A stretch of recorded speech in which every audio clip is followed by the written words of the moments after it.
is a presentation of Fox Sports. We are the Fox. We are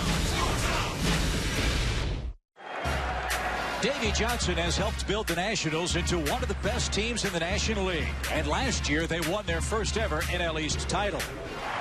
That didn't go unnoticed in Atlanta. The Braves have made their own offseason improvements and are confident that this will be a two-team race in the East this year. Tonight, we get our first look of what should be a great rivalry all summer long. The Braves and Nationals meet under the lights here at Disney.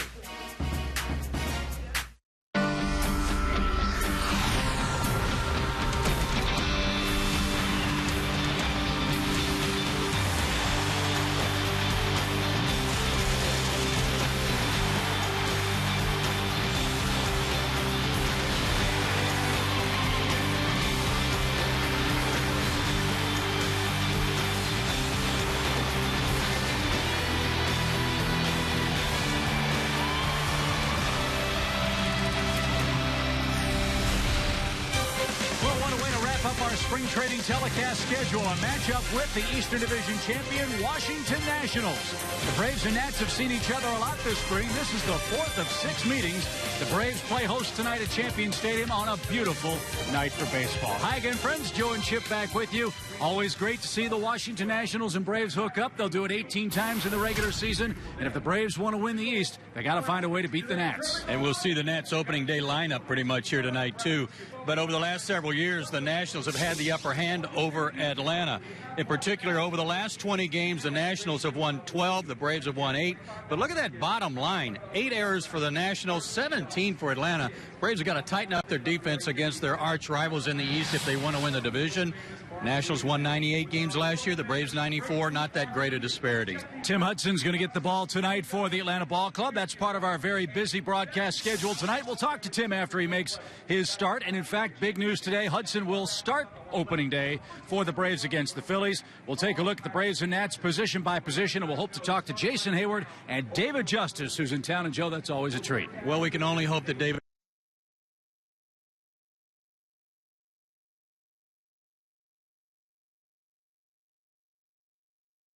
from Orlando right after this.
The Atlanta Braves on Sports South are brought to you in part by Honda Lawn and Garden. It is an absolutely perfect night for baseball here in Lake Buena Vista, Florida. The Braves and the Washington Nationals. They've met a lot so far this spring. This is the 4th time these clubs have hooked up. And that's the skipper of the Washington Ball Club, Davey Johnson, who this winter said it's World Series or bust for the defending National East champion Washington club. And Joe, like the Braves, they were very busy this offseason. They did a lot to improve their ball club. One of the glaring needs they had was for an everyday center fielder, and they got Denard Span from Minnesota. Not only is he going to do a good job for them defensively in center field and allow Bryce Harper to move to one of the corner outfield spots, but he gives them a leadoff man where they can move Jason Worth down in the order a little bit. Rafael Soriano fills another need they had at the end of their bullpen. Good closer. And they added another starting pitcher that we'll see tonight, Dan Herron, a veteran guy who last year struggled a little bit with the Anaheim Los Angeles Angels, but he's a guy who's been around a long time. 119 career wins, so a veteran presence for them too. And Davey Johnson said of his ball club, it's time to go to the whip, and that's his terminology, as he's got his regular lineup in there tonight and is probably going to be playing his regulars, Joe, the final 9-10 days of spring training to get them ready for opening day. Yeah, it's funny. You think about this. Normally you're saying, okay, we want the regular lineup in there for the last week of the season to get ready for the first game of the year. Well, they're still 10 days away or 11 days away, so they got a ways to go.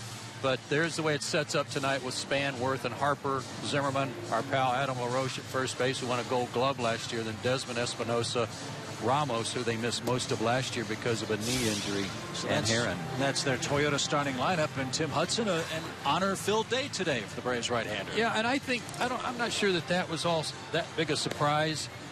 He's the veteran guy, 37 years old, 6'1", 175. He's closing in on 200 career wins. He deserves to be the #1 guy. First game of the season, so congratulations to Tim on that honor. And I know he appreciates that. And the team, I think all the rest of the pitchers are very glad that he's the guy. Last couple of starts for Hudson. He said 2 starts ago it was a train wreck. We saw Tim's last start here in Orlando. He wasn't completely pleased with his breaking stuff. What do you expect from Hudson, and how far would Tim like to go in this start tonight? Well, I think there's probably a little more emphasis put on his side session before this start, in between, trying to work on his fastball command a little bit too, because he pitched behind in the count a lot when we saw him last week. His last 2 starts, 11 innings, 14 hits, and 8 runs. So he'll want to leave a good taste in everybody's mouth after this start tonight against the arch rivals. Unlike the Nationals, the Braves don't have their opening day lineup out there tonight, but a chance for Reed Johnson to get some at-bats in center field. Juan Francisco and Chris Johnson are on the corners with Tyler Pastornicki in at second, and Matt Pagnozzi gets the start behind the plate.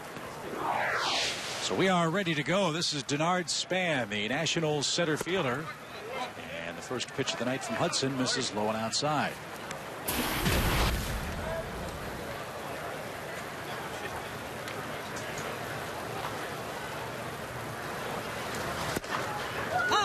Span was a terrific player with the Minnesota Twins. Joe mentioned his acquisition. He's got a very team-friendly contract. Got on base an awful lot for Minnesota last year, but only played 128 games. He's been injured a lot the last couple of years.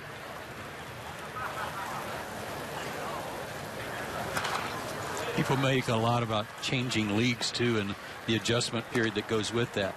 And as you look at some of his specifics, I think it's easier for a guy that's more of a leadoff hitter, slap hitter, line drive guy to make those adjustments than it is for a power hitter who wants to show how far he can hit one or drive in some runs and maybe tries to do a little too much.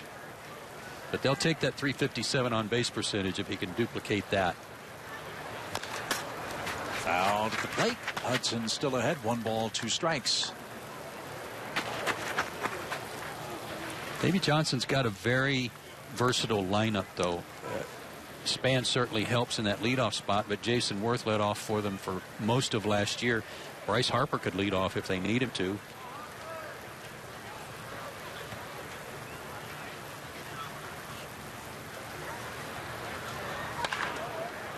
Span spoils a couple of pitches, stays alive, still 1 ball, 2 strikes. But I liked your point too. Putting this guy in center field moves Bryce Harper to a corner. And we've seen Bryce with his arm. That's going to be a big defensive weapon as well for Washington. Yeah, they really improved by making this acquisition for their outfield defense. Left field had been kind of a tough spot to figure out who was going to play or who was going to platoon out there. Hudson got the inside corner and throws Span. Good start for Tim, 1 out. Well, there's nothing like a little frozen Span to start a good night for Tim Hudson. Little backup fastball, two-seamer, came back.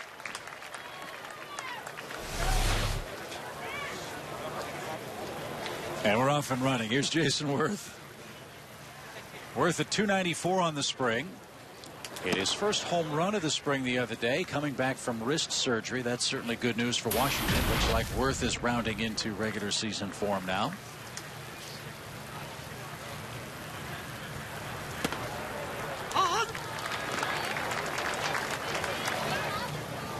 And to your point about the versatility with this Washington club, Davey Johnson told me before the game on nights where Span doesn't play, Jason Worth will probably be the man leading off for them. Chris Johnson will handle that pop up in foul ground. 2 up, 2 down for Bryce Harper.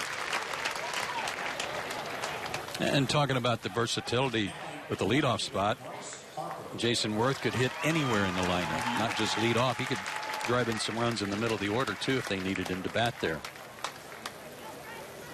So here's Harper, the 20-year-old phenom for the Nationals.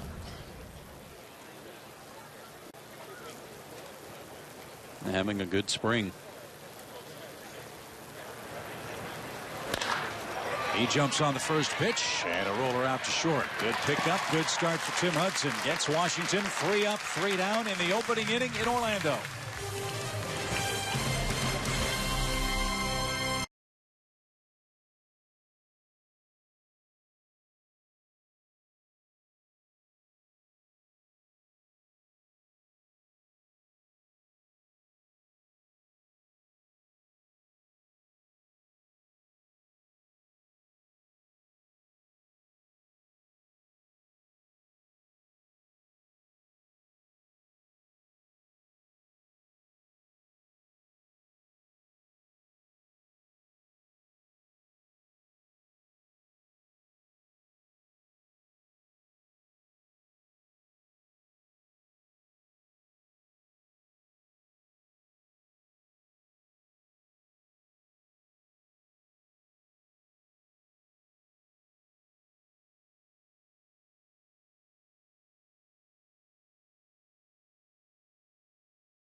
Tim Hudson got the Nationals 1-2-3 in the top of the first. Here come the Braves for skipper Freddie Gonzalez. His Toyota starting lineup shapes up this way. Andrelton Simmons, you know he's rested and ready to go after his around-the-world journey with the World Baseball Classic. Heyward, Upton, and Francisco, the middle of the order for the Braves. Chris Johnson, Tyler Pastornicki, Matt Pagnozzi, and Tim Hudson versus Dan Herron. Veteran guy, 32 years old, 6'5", 215, went to Pepperdine, originally in the Cardinal organization. Became a free agent at the end of the year from the Angels and signed a one-year, $13 million deal with the Nationals. So he's got a little bit to prove after a rough year last year with the Halos, 12-13 record and a high ERA. And how has his spring 2013 gone? Not very impressive. His last start against the Cardinals, 5 innings, 6 hits, 5 runs. It's kind of in keeping with his whole spring overall. 88-91 roughly on the fastball. And one of the things he said he wanted to try and work on tonight is that he hadn't been pitching inside much at all to right-handers, and he was going to try to improve on that a little bit. He did with that last pitch, but missed to Andrelton Simmons. Ball reaches out and strokes a single into left field with 2 strikes. Welcome back from the WBC, Andrelton Simmons. Yesterday, he had a huge day for the Braves. A couple of homers, a double, drove in 4 and scored 3. Good piece of hitting here on a pitch breaking away from him. Looked like a cutter. And still able to one-hand it into left center.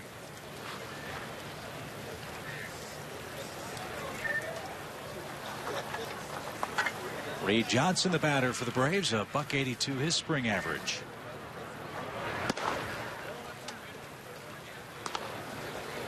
It's hard to believe we still have more than a week of spring training left at this point.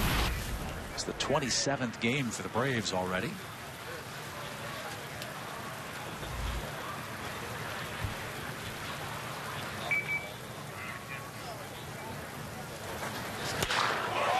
I was talking to a scout from another organization who said that his general manager was lamenting that, you know, we're ready. Our team is ready to start the season, and we've got 7 or 8 more games to go.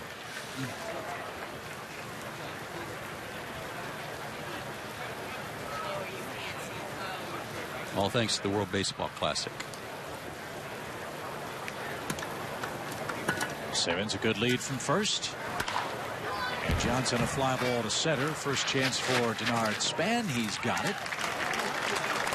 And there's your first out. Here's a look at how Washington lines up defensively.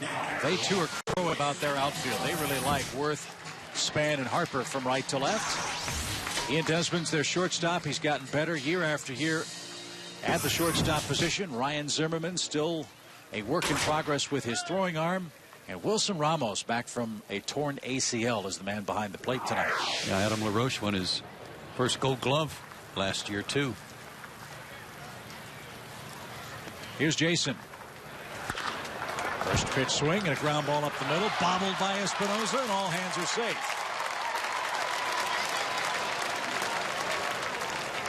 Taylor-made double play ball, and the Braves get a break. 2 on with 1 out. Espinosa's natural position is shortstop. If you ask him if he had his druthers, where would he rather play? It'd be short. He has struggled at times defensively at second base. Played hurt a lot last year that caused some of his problems, but another misplay there. And it brings up a red-hot Justin Upton. Upton 6 hits in his last 9 at-bats with 2 homers in spring training. And 16 runs batted in overall. These guys former teammates in Arizona just a couple of years ago. Aaron was with the Diamondbacks before going to the Angels.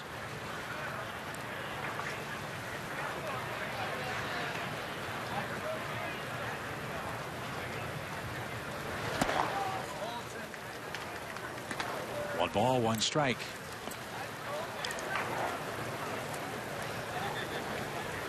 Braves this spring, second among National League clubs in hits, homers, and team batting average. They have put on a show the last 2 ball games. Braves have hit 10 homers and have scored 35 runs against the Phillies and Pirates the last 2 games.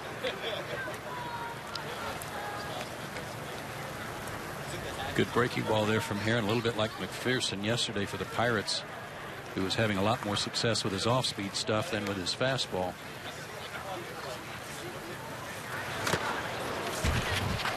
Big cut, 1 ball, 2 strikes. Got a piece of Sam Holbrook, home plate umpire tonight.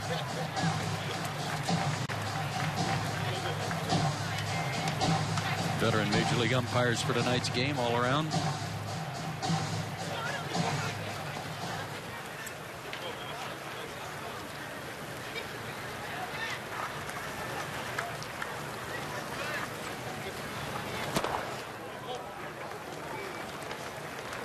Two and two.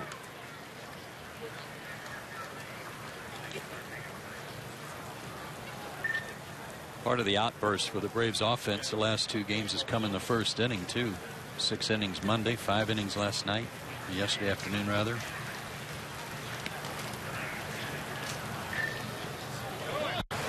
Swing and a miss. Throw to third on a steal attempt. And the catch and tag applied. Simmons thrown out on a strike him out, throw him out double play, and that ends the Braves' first inning. Tough scoop by Zimmerman at third, but he made a heck of a play to retire the Braves in the opening inning. On we go to the second. Still no score at Lake Buena Vista.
Well, how many times do you see it? Man stumbles over the bag at third base, gets the call, and leads off the next inning. Because he never came close to tagging Andrelton Simmons here. Falling across the base, just reached back. He never even came close, but he is a veteran, so he held his glove up like he did. He was like a calf roper. Oh, yeah, I tied him up. What was my time?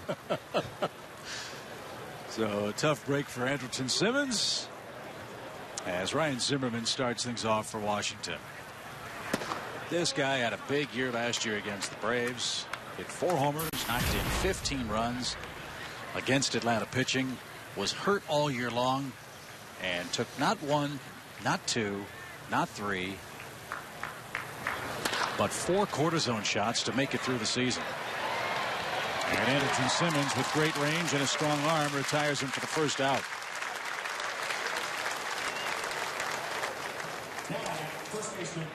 Yeah, it takes a little intestinal fortitude to keep getting those shots and keep playing, trying to play. How about Simmons, though?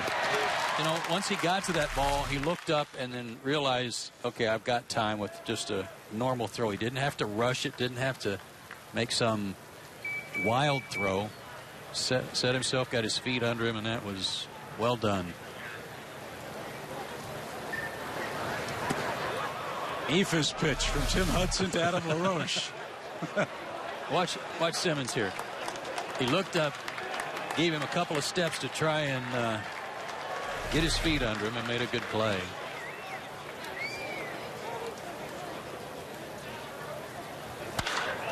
And a fastball is ripped into right field.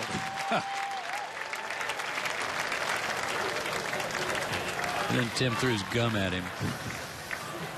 Good friends, of course. I had a nice conversation with Adam LaRoche before the game, and he said, I've barreled up 3 pitches so far this spring.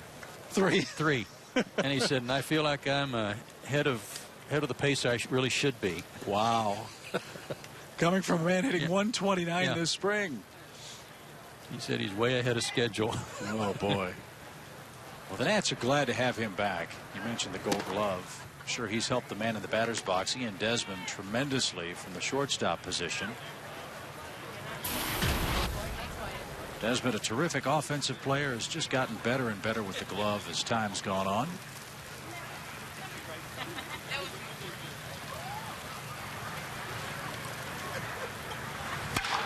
Broke his bat, drives it toward Upton in left.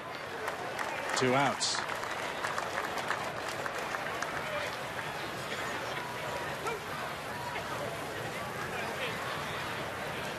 But it took a while to get LaRoche signed. I mean, they waited and waited and waited. And I think it was more about years than it was about money, which, of course, an extra year would mean more money. But Adam was wanting 3 years from whatever team had an interest in him, and I don't think he got the 3. I think he just got 2 from the Nats. And that, of course, meant Mike Morse became expendable, and how he's in Seattle with the Mariners. Here's Espinosa.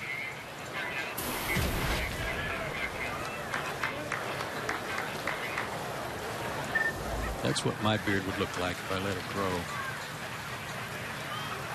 Because I'd have to paint it on, and it would look like that.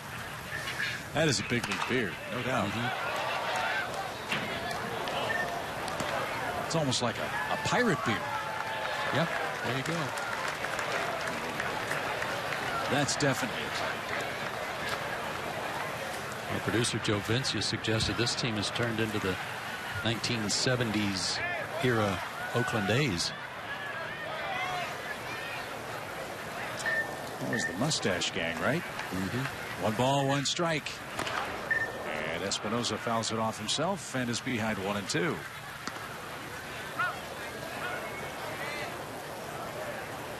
Espinosa's a good player. He's got some pop, strikes out a lot. Well, he's one of those guys that is still trying to, they're still trying to get him to understand that they don't need him to hit 35 homers. He had a good year, but if he can cut down on the strikeouts, he's a good enough hitter that he'll be on base more. And he'll take 15 to 17 homers at second base anytime. Nazi couldn't stop that ball from skidding away. And LaRoche moves up 90 feet with 2 outs.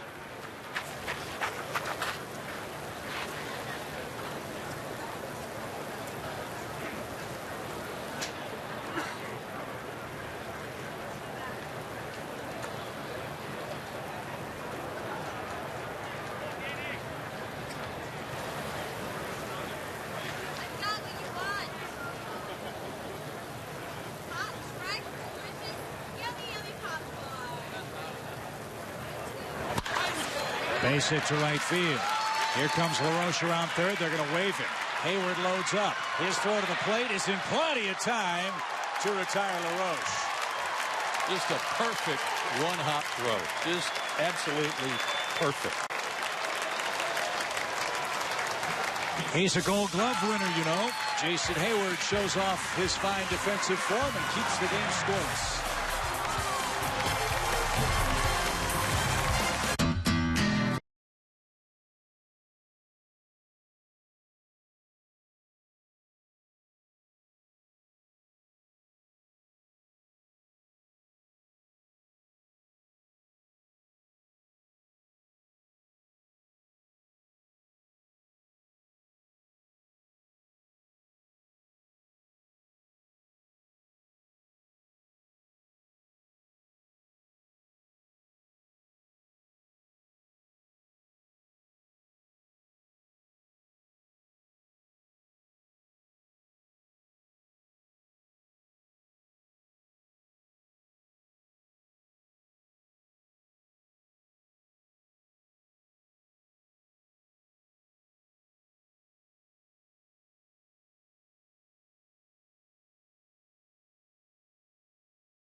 To win that for the 2012 season. You know, I take a lot of pride in defense and want to work really hard at it because I know how much of, you know, of a deep breath a pitcher can take after, you know, you make a play for him. You throw a guy out trying to take an extra base, you know, rob a home run. things like that, really your ball club appreciates. And that's why you take pride in it. You know, it's a team game, and you feel like you're really bringing a lot if you're going out there and doing it on the defensive side as well. I mean, that wasn't a bang-bang play. He threw him out by 10 or 15 feet. That was just a perfect, excellent one-hop throw. That'll bring up Juan Francisco to lead off the second inning, and our special guest downstairs is a man that knows a thing or two about throwing guys out at the plate, right? Right, David Justice? Yeah, a couple. Yeah, it reminded me so much of you. Oh, yeah, that was a great throw by Jason. And as he said in that little preview there, he does take his defense seriously, and you know, pitchers love to have outfitters like that. How you enjoying time in camp? Hey, it's great. It's a great opportunity for me to get down here and see the team. I remember when I was playing, and we used to have guys like Ralph Garr and Willie Stargell around, and it was always great to talk the game with those guys. And now, you know, Willie Stargell used to always tell me, you know, one day you'll be in this position, and I expect you to do the same thing that I'm doing with you. And I often think of Willie, you know, especially when I'm down here with these guys, as I'm in that position to share a lot of the knowledge that I've gained playing this game, and anything I can do to help these guys get better, you know, I'm all for it. Francisco with a shot to center field. Span cuts it off. It'll be a long single for a red-hot Juan Francisco. David, I saw you talking quite a bit with B.J. Upton yesterday over in the cages, and you both hit with your feet pretty close together. You were left, obviously. He's right. But what were you guys talking about in the cage? Can you share that with us? You know, hitting is a lot of rhythm and balance, and getting extension long out front. And the thing with BJ, I think, is that he's only scratched the surface of his potential. I really think that he has a lot left. He's so physically gifted, but he can get better, and that's what I said to him. It's just a matter of getting a consistent approach, and what I noticed in the cage is that what he did in the cage was different than what he was doing in the game. And we were kind of talking about that. But we've talked about, you know, a setup, having a consistent setup, and just different things, aspects like that, to try to get him to be more consistent, because the guy has a lot of talent, and if he can play at a consistent level, it's going to be at a high level. And the more damage he does, you know, the more runs this team will score, and the more chance they'll have an opportunity to win games and make it back into the playoffs. But you know what I noticed immediately was a lot of times when a player of your stature, ex-player of your stature, is talking to a young guy, you don't get a lot of feedback. That's down the left field line by Chris Johnson. That's off the fence. Juan Francisco on his way to third. Johnson has doubled. And how about the battle between these two guys? Francisco gets a hit, Johnson gets a hit. It's been like that day after day. Yeah, and Juan went into third base and may have kind of turned his ankle a little bit on the back. I think he's okay, but stumbled a little bit. But as we watch Chris Johnson, these guys, and Juan Francisco battle here, David, when you're having that conversation with BJ, you were getting a lot of feedback from him, weren't you? Well, right, because it's a discussion. It's a conversation. I want to know what he's thinking, how he feels.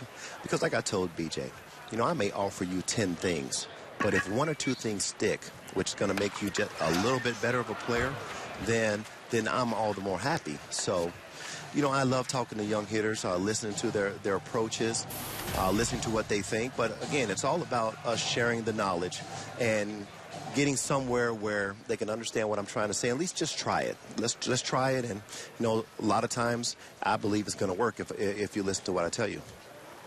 This is Tyler Pasternak having a terrific spring at the plate. And he pops the ball out of play, foul, and is quickly down 0-2. David, you sound quite obviously very passionate about the art of hitting, about the Braves, about baseball. Any thoughts about putting the uniform on and doing this on a full-time basis? Well, no, not at all. To be honest with you. You know, I have young kids. My oldest is 13. I got 13, 10, and 8. And nope, not at this point. I'm having a lot of fun just running around with them. How about down the road?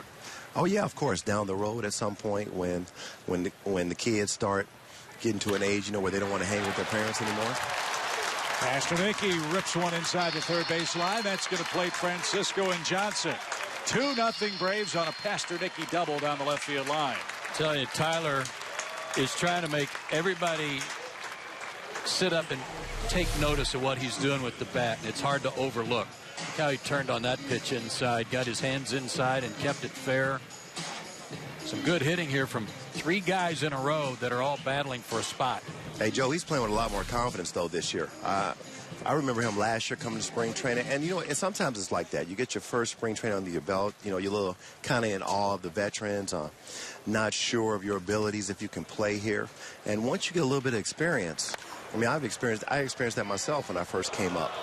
I was almost like a fan in the uniform instead of realizing that this is where I wanted to play. Right. And that's what I see in Tyler. I told him a couple of days ago, man, I'm really proud of you. You've come to spring training this year, with a different look in your eye, a look that says, this is where I want to play. I'm capable of playing here, and I think he's showing the Braves that, he's got the ability. This is Matt Pagnozzi, and he's behind 0-2. Yeah, it's all about the defense for Tyler. There's no questioning his offensive ability, David. He's just got to make the plays in the field and show some versatility at different positions. And he's getting the start at second base for the Braves tonight. He's played some third in the spring. He's played some shortstop, too. And again, if he's able to move around the infield at third base, shortstop, second base, that's only going to make him more valuable. Absolutely.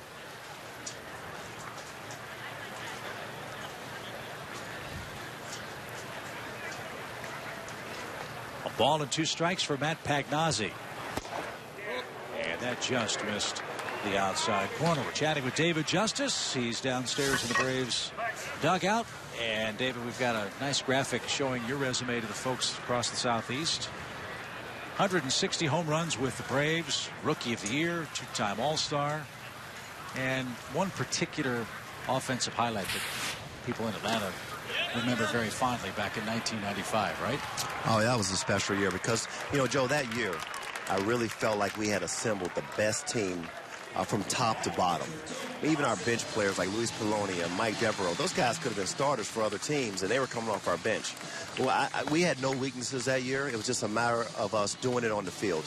And, we finally, I felt like had put it all together and got it done. And, it's amazing when I think about that. We only won one, out of all those playoff teams. But I think that tells you just how hard it is to win a World Series. I mean, it's very tough. It's not easy to do, and we finally accomplished one, and we only got one. But I'm very proud of all those teams actually in the early 90s because we helped change the way the world looks at the Atlanta Braves now. Span will handle that fly ball off the bat of Tim Hudson. That's the second out. Does it seem possible, David? That was 18 years ago. I still can't believe it. I mean, really, I cannot believe it's been that long. But time flies, and. When I think back on those early 90s, I just smile because, when you're in it, you never realize how special it is. And like you said, 18 years. Now when I think back to all those teams, we had some, not only were we athletic and we played hard, but there were a great bunch of guys that I was hanging out with for 6 months at a time. And I love all of them. I mean, every time I see them, it just takes me back to those days. And we share our stories, and, it will always be special to us. And I know all the people, all the fans who were around back in those early 90s, they will always think fondly of those teams and those times. And part of the reason for that was another number on that graphic that we showed people, David, and that jumped out at me, and that with the Braves alone, 46 postseason games for you. I mean, that sounds ridiculous, but the consistency you guys put together over those 90s may never be duplicated, how many times you got there. Yeah, and people don't understand. We were a young team. We were not a team that was put together through finances. A lot of us came through the Braves minor league system, but the Braves did such a good job of preparing us so that once we got to the major leagues, we really felt that we could win at the major league level, despite the fact we were all very young. And there's some, David, who might say that this 2013 club parallels the 95 Braves club, and that there are so many homegrown young players on this current roster. I think that's one thing. Like when I talk to people, I tell them, look, the Braves have done an outstanding job of drafting and developing players throughout the years. If you take a look at all the young players that have come up through our minor league system, that have gone to the big leagues and have performed well over the past 20 years, there's a lot of guys. So I think, you got to take your hat off to our scouting department, to all the guys that make the decisions on who we decide to draft, and then our coaching in the minor leagues is unbelievable. And they do a great job of raising these guys to be not only professionals, but outstanding, young big league players, so that when they get here, they have the confidence that they can do it. Base hit to right by Reed Johnson. Streaking around third, Pasternicki. He will score without a throw. Braves runners are at the corners with 2 out. And Atlanta's doing some serious damage to Dan Herron here in the second inning. Now, fellas, I want to warn you guys that I'm 2-0 since we've been here with 35 runs, I believe it is, scored. So we might put 18 on the board tonight, but I promise Freddie that I'll tone it down a little bit and maybe we'll only score 8. He may put you in the game if this keeps up. I told him if we keep scoring like this, I'm just going to come hang out in Atlanta for the first month of April, and we'll go 25-5, and then I'll go home and wait for the playoffs. Hey, that'd be fine with everybody. You bet. Dave, I want to get your thoughts on Jason Heyward. Rookie season, fantastic. Second season, injury-filled, not as productive, and then last year exploded again in the major leagues for the Braves. But you got to remember, this is a tough game, and every year is different. And once they get a so-called book on you, you got to make adjustments. And I think he did a great job last year of making the necessary adjustments. But he, just like B.J. Upton, these guys have so much potential. They have so much left in them. The sky's the limit for Jason Heyward. And the fact that he works hard, you're only going to see him continue to improve. I told him yesterday, if you saw the way he played the game yesterday, he played it hard, very aggressive on the base pass. And I told him, not only do I commend him for that type of effort, but that's leadership. When these guys see you playing that hard, they want to play hard. And you get a team, a whole team, playing at that level, playing aggressive like that, you're only going to win a lot of ball games. So I told him I appreciate the way that he plays the game, and he's only going to get better if he continues to work, and I know he's going to continue to work. He just missed a double by an eyelash and took a fastball inside. 1 ball, 2 strikes. A lot of fans down the right field line disagreed with Laz Diaz on that call, too. Might have hit the strike. And that'll retire the side. David, it's great to see you. Always a pleasure to have you on the air. We hope to catch up. Hey, you guys know how I feel about y'all too, man. I love y'all, and have a good year this year, and I'll just see you down the road, okay? Thanks, David. All right, y'all. That's David Justice, our Yellowwood in-game interview. Big inning for the Braves. 3-0 your score as we head to the third inning. No matter how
The Atlanta Braves on Sports South are brought to you in part by Ram Trucks, by Ciroc, and by Yellowwood. 3 runs for the Braves in the second inning. 3 straight hits by Francisco, Johnson, and Pasternicki. And Freddie Gonzalez's offense right now clicking along very, very nicely. I found it interesting that you knew how to say that vodka. Even though it's a hard word to say, you're right on it. Well, it's part of the family heritage, yeah. Wilson Ramos leads things off for Washington. Boy, they're glad to have this kid back. Remember last year the Nationals had all kinds of problems with injuries to their catchers. And Ramos tore his ACL, not blocking the plate, not swinging the bat, but he went after a wild pitch or a loose baseball, bent down to pick it up, and his knee popped. That was it. Season over.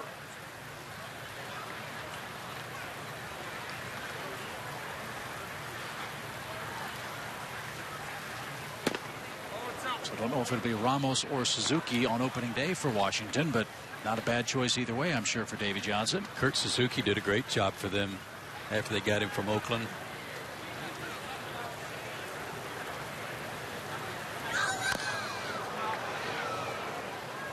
But Ramos, the guy they got in the big trade, I believe, with Minnesota, he was one of the center pieces in that deal. Highly touted catching prospect who is good for you on both sides of the ball. It's amazing how you can wear that ankle guard and the ball still find a soft spot somewhere.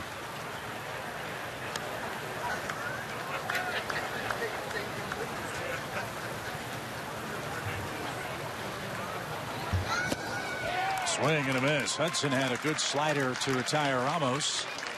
And that's Tim's second strikeout of the game.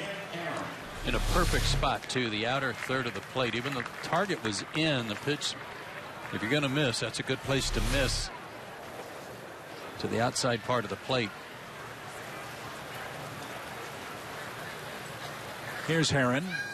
And I know it's spring training, and I know Tim's starting to wind things down to get ready for opening day against the Phillies, but I would think for him personally, this is an important game, what with at times were his struggles last year with the Washington Nationals. Well, he had the highest ERA last year for the year that he's had since '06. And a lot of it thanks to the Nationals. High hopper towards second, and a second hop bounces over the head of Tyler Pastornicky. And Dan Herron has a one-out hit.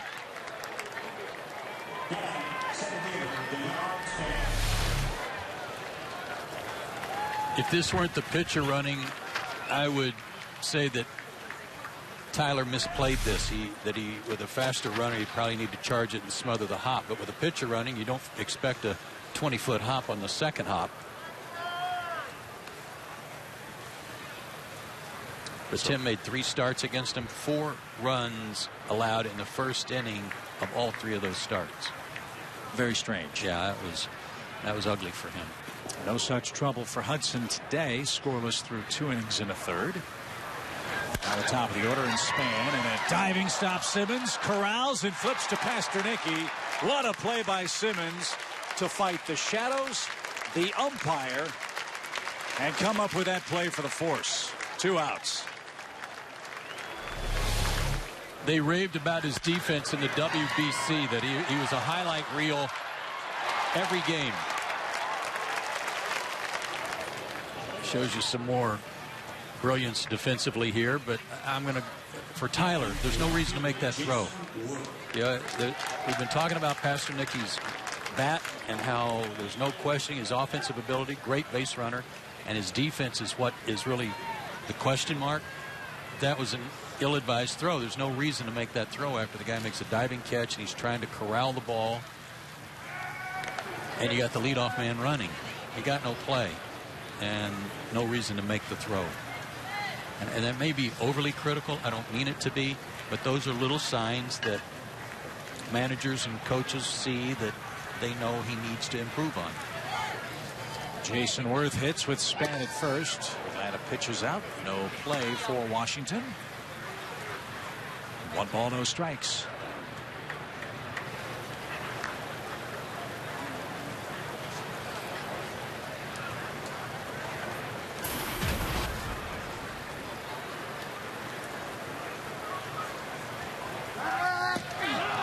Got him. Hudson picks off Bernard Span. He thought he got back to the first base bag, but Laz Diaz punches him out. Hudson's through 3 with a 3-0 lead.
Tim Hudson leads by a 3-0 count as we head to the bottom of our third inning. Talking it over there with Tyler about that bounce. Crazy bounce off the bat of Dan Herron.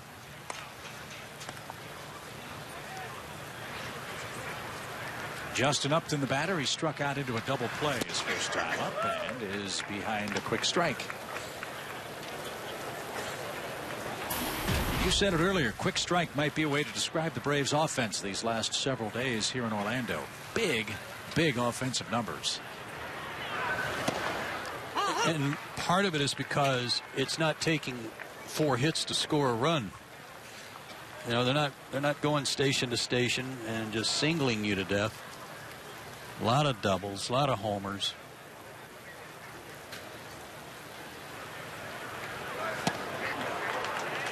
And a breaking ball takes care of Justin for the 4th Herron strikeout of the ball game.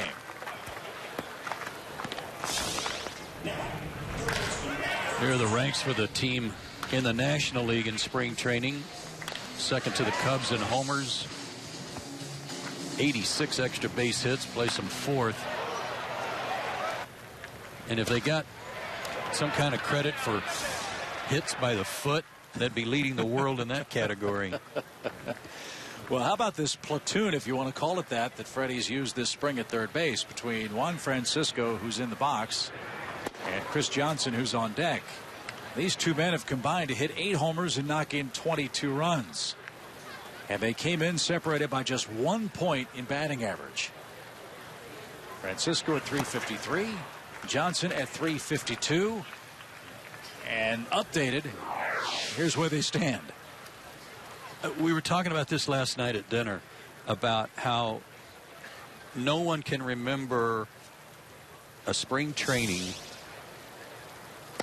where a job was on the line and both guys played as well as these two are playing. Normally, one guy will have a rough spring and one guy will separate himself and have a good spring, and then it becomes kind of an easy decision. These two guys are giving no quarter. They're both just playing great.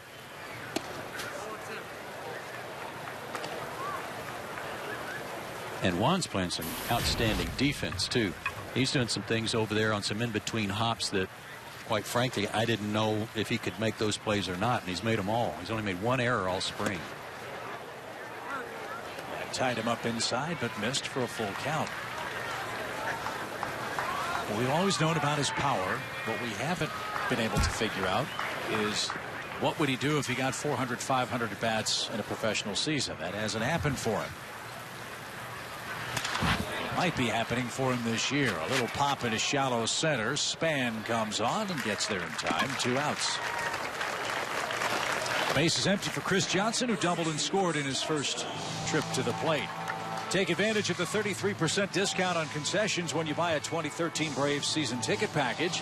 Packages start at just 20 games, so get one today and start saving all year long. Visit Braves.com/season tickets or call 404-577-9100.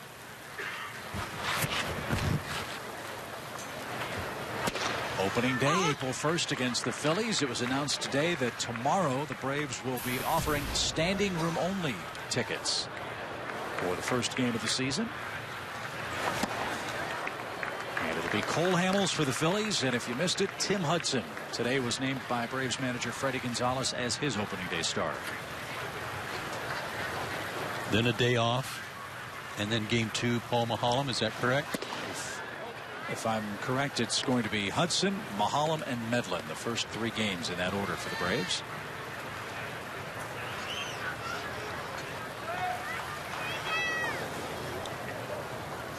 Ball and 2 strikes for Chris Johnson. Ramos, a nice stop, 2-2. Dan Herron's always had that little brief pause at the top of his windup with his leg kick that has really thrown off the timing of a lot of hitters over the course of his career, and he can use it to his advantage in a lot of different ways. As he did there. That pitch took care of Chris Johnson. 5 strikeouts for Dan Herron, but he's allowed 3 runs and 5 hits through 3 tonight.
Time for our Ciroc game summary tonight. A much sharper Tim Hudson tonight, working both sides of the plate. He's got a little slider working that's pretty good too, and his cutter. And the usual subjects with Johnson and Francisco and Pasternicky doing some damage. Jason Worth was the man in the batter's box when Denard Span was called out at first on the pickoff play a moment ago. It's a new set of strikes for him. And the calls on the base paths are even tonight. That they are.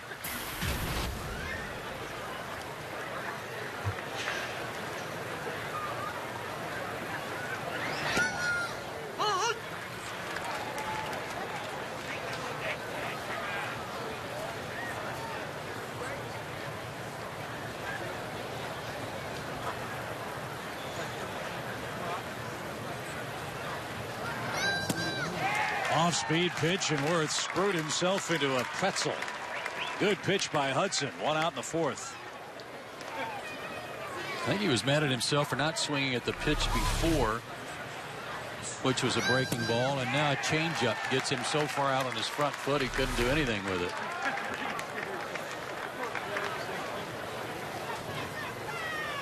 Tim looking crisp and sharp tonight.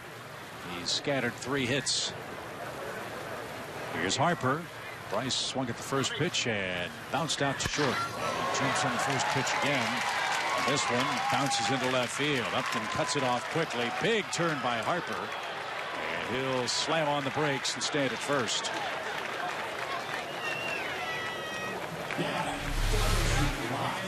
First pitch swinging again. Fastball at the middle of the plate.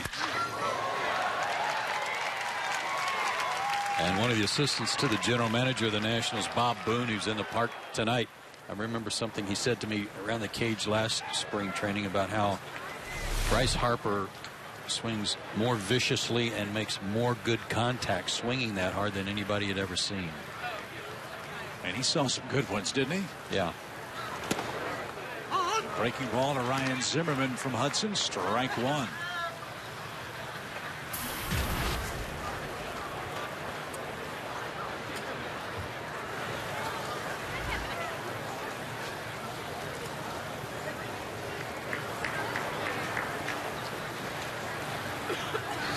Remember a comment that Ryan Zimmerman made last year about this Washington club. A reporter asked him, what's it feel like being in this pennant race in the National League East? He said, I don't know. I've never been in one. How rewarding must it have been for him, an original National, to finally be a part of a winning ball club and a division title winning team last season. It was the first Washington-based team to have a winning record since 1969. And Hudson carved him up over the outside corner. Second strikeout of the inning, 4th of the game. Take a look at the improvement this organization has made, though, over the last several years. From 09, they went from 59 to 69 wins in 2010, and then all the way up to 80 in 2011, and an 18-game improvement in 2012. That's quite remarkable, and not so surprisingly, all those ERAs getting lower and lower as they improve their win total. And so for a Braves club that won 94 games, a Washington club that won 98, both of these teams came to spring training thinking they're even better this year. Right.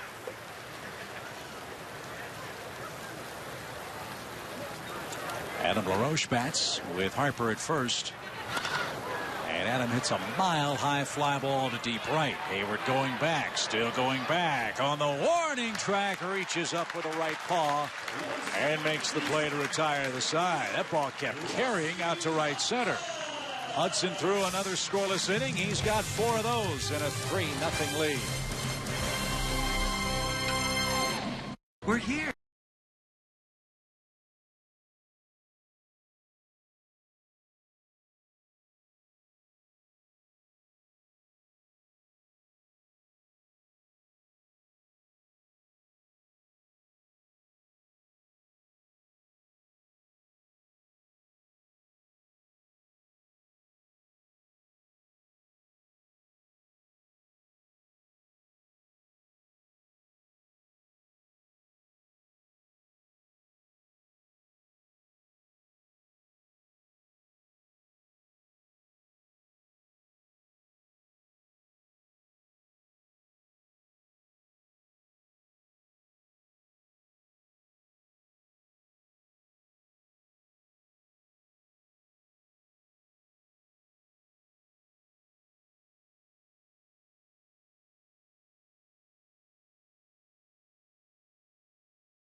3-0 Braves as we go to the bottom of the fourth. And a reminder that tonight our panel of football vets has plenty of questions ready for North Carolina State's pickoff artist David Amerson. The panel tonight at 10 o'clock on Fox Sports South, plus a new episode on the way tomorrow, presented by Hyundai Equus. They're a tough group, man. They grill you. Really? Yeah. Break you over the coals. You better know your stuff. Especially as a defensive back, you got to know how to backpedal and get those hips turned. Tyler Pasternacky starts the fourth. Ripped a double inside the third base bag that brought home the first 2 runs of the night for the Braves. That came in the second inning. A rough frame for Dan Herron. He allowed 3 runs, 4 hits with a walk. First and third, though, pretty good for him. 5 strikeouts in total tonight. And a shot down the right field line is just foul by Tyler. 1-2. One of the things that makes Tyler such a tough out is that he does hit the ball with authority to all parts of the ballpark. And he's so strong and has such good hands that he can wait. He waits for the ball to travel and can let it get deep on him and still hit the ball like he just did there the other way.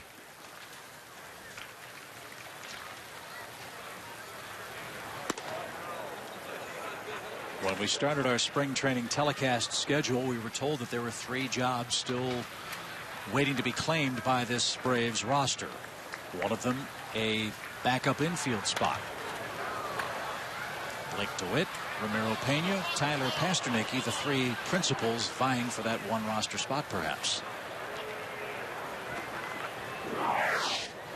And I think most people would tell you that Pena has the inside track because of his ability to also play third base. Fly ball center. Span will have room. I think I asked you this question yesterday or in our second telecast. Will it be offense or defense for that reserve infield spot that is prominent for Freddie Gonzalez and the staff? First and foremost, defense. But the way Tyler Pasternacky's swinging the bat right now, that's why I said a minute ago, he's making people sit up and take notice and say, you know what? Man, his bat is hard to overlook when you're talking about that type of choice that you got to make. Matt Pagnozzi struck out his first time and rolls 1 foul for a strike. Here's another guy that we haven't talked a lot about, but Pagnozzi's had a good spring. 8 for 20 with a double and a triple, a 400 average coming in tonight. 5 RBIs. Good defender. And you'd have to think that it's Pagnozzi and Gaddis who are probably 1 and 2 to get that backup spot right now behind Gerald Laird. Matt came into this game hitting 400. He's at 381. Evan Gaddis has had a huge spring with a ton of power. Gerald Laird will be the opening day catcher for the Braves because Brian McCann is still coming back from shoulder surgery, and everybody keeps saying April 16th or thereabouts for his debut.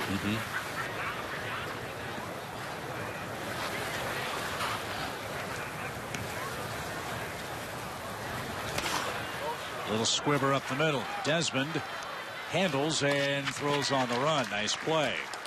2 outs. Tim Hudson hits with the bases clear.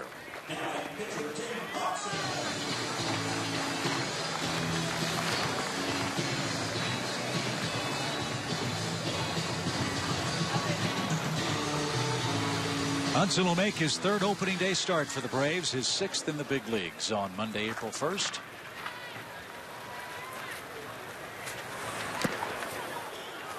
Well, we asked him flat out when we last saw Tim pitch, want to pitch opening day? And he said, heck yeah, it'd be a great honor.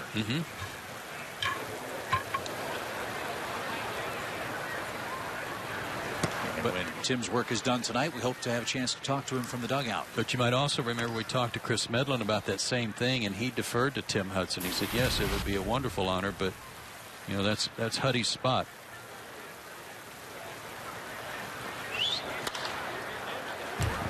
Fly ball into shallow right. Jason Worth drifts over and makes the play. And Herron settling in. He's retired the last 7 Braves in a row. Top of the 5th already in Orlando. 3-0 the Braves lead.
Top of the 5th inning. Bottom part of the Nationals order is coming up. It'll start with shortstop Ian Desmond. Our first look this spring at the teams that finished 1-2 in the National League East last year. The Nationals won 98 games. The Braves won 94 games. To finish 4 games off the pace behind Washington. And one of the real fun things to do in spring training is not just see your team get put together and see young players come up and develop in front of a major league staff's collective gaze, but also to compare your club to that day's opponent. And frankly, as we said in the opening comments, if the Braves want to win the East, they've got to beat the team they're playing tonight, the Washington Nationals. So it might be fun to do a little comparison side by side of Davey Johnson's club and Freddie Gonzalez's Braves tonight. As Desmond fights off a pitch and dumps it into right field for a leadoff single. Of course, when you think of Washington, you think about Steven Strasburg. No innings limits for him this year. No, he says that he's going to be going the distance, so we'll see how that works out at the end of the year. Gio Gonzalez, a brilliant year last year for them in his first year in the National League. You know, Zimmerman and Detweiler are ready to step forward, too. Those are 2 very underrated guys. And as good as Atlanta's rotation is, and I would call it really good. I don't call it great yet because we're still measuring the progress of Mike Minor. We don't know yet about Tehran at the big league level on a regular basis, and Medlin. I got to give the edge to the Nationals because of Gio Gonzalez and some of their veteran experience. Gonzalez and Strasburg certainly very dominant pitchers, but it's a slight edge. It's not a great difference maker. Well, all those guys for Washington stayed healthy last year. Yep. They shut down Strasburg, and you have to give credit where credit's due. Their staff led the National League in ERA, and their starters led the National League in ERA. However, when you go to the bullpens, you'd have to say that the Braves probably at this point have a advantage over Washington, especially considering the troubles they had. Did Washington in postseason play last year? Yeah, I'd flip-flop my comment there to the favor of the Braves, and that Washington has closed the gap a little bit. There was a vast difference between the 2 bullpens last year, but by adding Soriano to the end of their bullpen, it's deepened it, and Atlanta still has the better bullpen by a good margin, but it's closer than it was. Danny Espinosa, the batter, singled his first time. And he bounces to second. Double play ball. Simmons handled a tough feed, but the Braves double up Espinosa. Base is empty, 2 outs. That's Tim Hudson at his best, getting the ball on the ground. And here's a look graphically at how the bullpens stack up, at least how we think they stack up at the moment for both clubs. Yeah, provided everybody's healthy. These are the names that you would expect to see for both squads. Corey Guerin's had a good spring for the Braves. His name's been mentioned quite often by Freddie Gonzalez as a guy who has a very good shot of making the bullpen, depending on Jordan Walden's health and how his back holds up. But with Kimbrel, O'Flaherty, and Venners, there's not another team that even comes close to those 3 guys at the end of the game in either league. And just one lefty in that Washington bullpen, the way it stacks up on that graphic. Yeah, Sean Burnett's gone.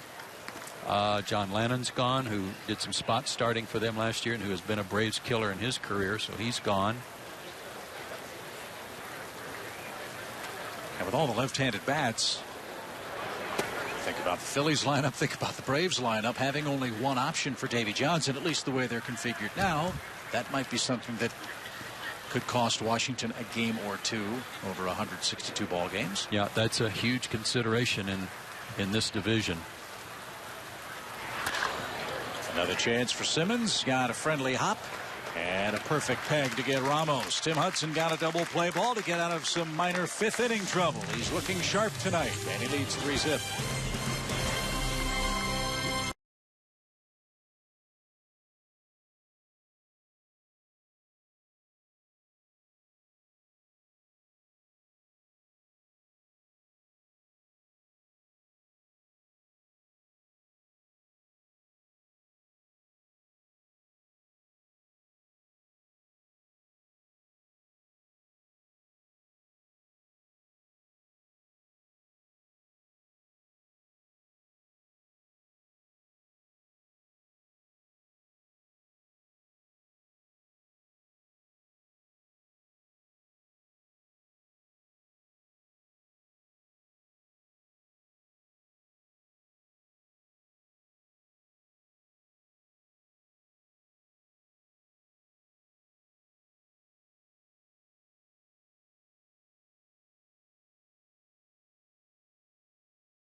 Sports South are brought to you in part by Toyota and by Georgia Power. Chip and Joe with you on our final spring telecast of this 2013 campaign from Central Florida. Braves looking good tonight. Tim Hudson, named the opening day starter, is through 5 innings with no runs, 5 hits allowed. Braves touched up Dan Herron for 3 runs in the 2nd inning and have the top of the order coming up here in their half of the 5th.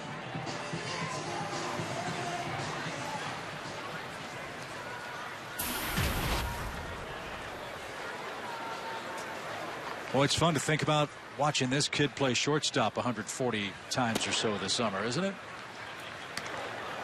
He does things that he makes everybody look good, but he makes everything look so effortless too. Pastor Nicky didn't give him the best of feeds on that double play ball, but no problem. He can handle it. Desmond at short takes care of Simmons for the first out. If you missed it yesterday in the game against the Pirates, he'd arrived in Orlando about 1 o'clock in the morning yesterday. Had the 3-hit, 4 RBI, 2 homer game. I was joking with us afterward. I said, hey, Andrelton, get a good night's rest. Go home right after the game and get some sleep. He was dragging after the ball game against Pittsburgh. No one was more excited about this 6 o'clock start than Andrelton. Yeah. Could sleep in. But what a great showcase for him.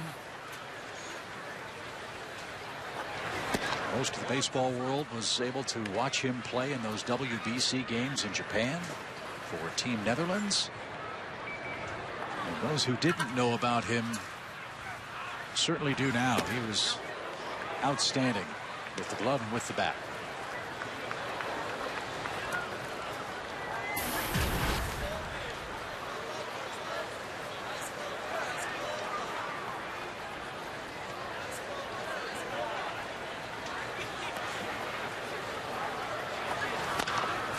There's a high hopper towards second. Oh, funny play by Espinosa, but he hung with it and gets Reed Johnson for the second out.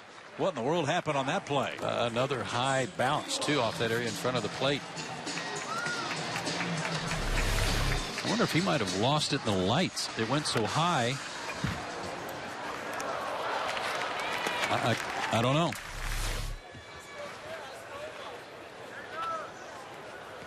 Sure played it funny, though. 9 up, 9 down for Heron. Here's Heyward.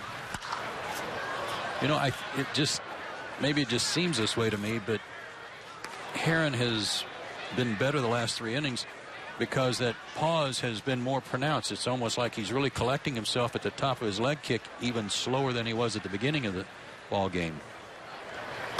It's really thrown off the timing of the hitters. And this is really how he pitched in his last start against the Cardinals. I talked with Steve McCaddy, their pitching coach. They made the bus ride down from Vieira to Jupiter. Heron stiffened up on the bus ride, struggled in the early innings, and then got into a groove, much like he is tonight. He's retired the last 10 Braves in order as this game moves to the 6th inning.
Three nothing's our score. We head to the 6th inning. Dan Heron will lead things off for the Washington Nationals. There's a look at Justin Upton making a defensive shift in his first season with the Braves. I think, when you look at it, it's still the outfield. You're still catching fly balls, you're still catching ground balls. But I think the biggest thing is, changing sides of the field.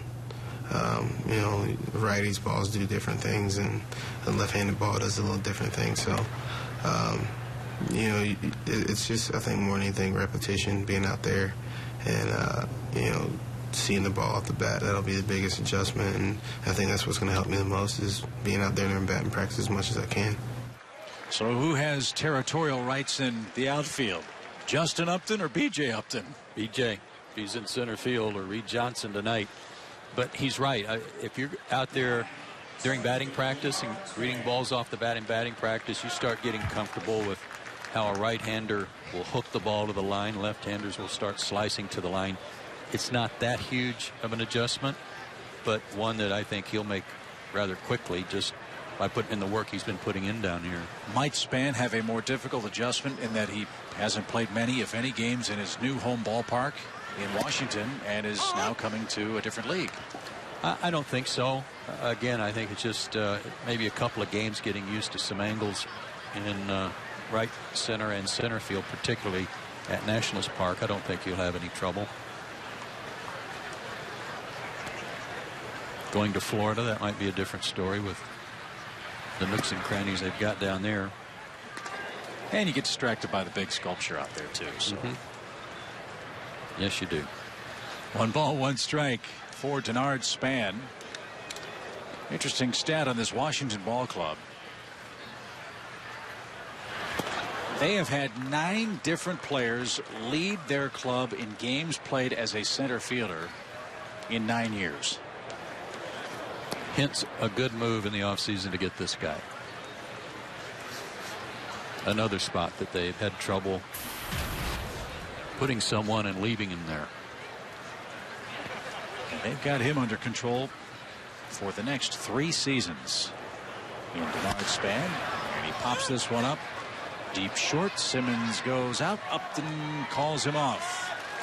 Good communication. Remember, these two guys haven't played much together with Simmons off at the WBC. Yeah, but look how close to the infield Justin caught that ball. He was playing shallow for Denard Span, so that was an advantage on that pop-up. But he's got an easier play than Andrelton does going back. But look how far he ranged in to call him off. Not too many left fielders that get that close. 2 quick outs for Jason Worth. He's popped out and struck out. A liner to right. Jason Heyward diving try, trapped it.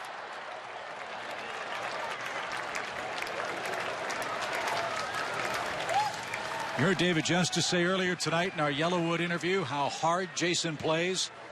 There's an example. He tried to take away a hit from Worth. And made a really good play to keep the ball from getting by him, too. Good effort.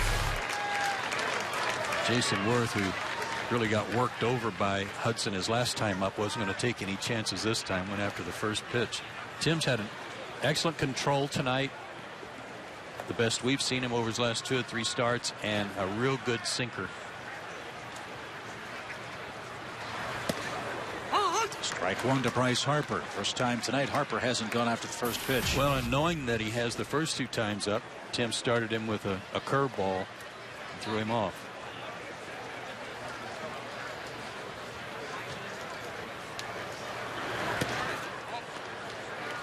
Up and away, a ball and a strike.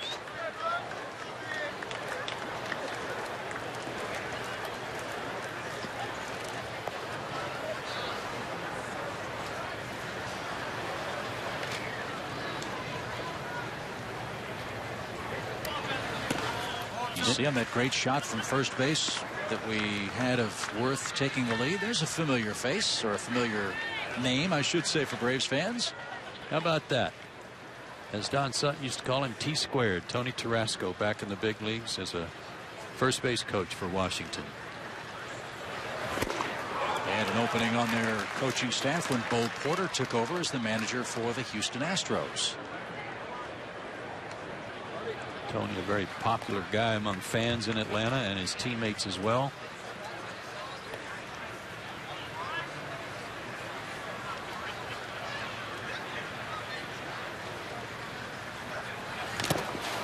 Boy, that's an emergency hack. Harper just stayed alive. 2-2.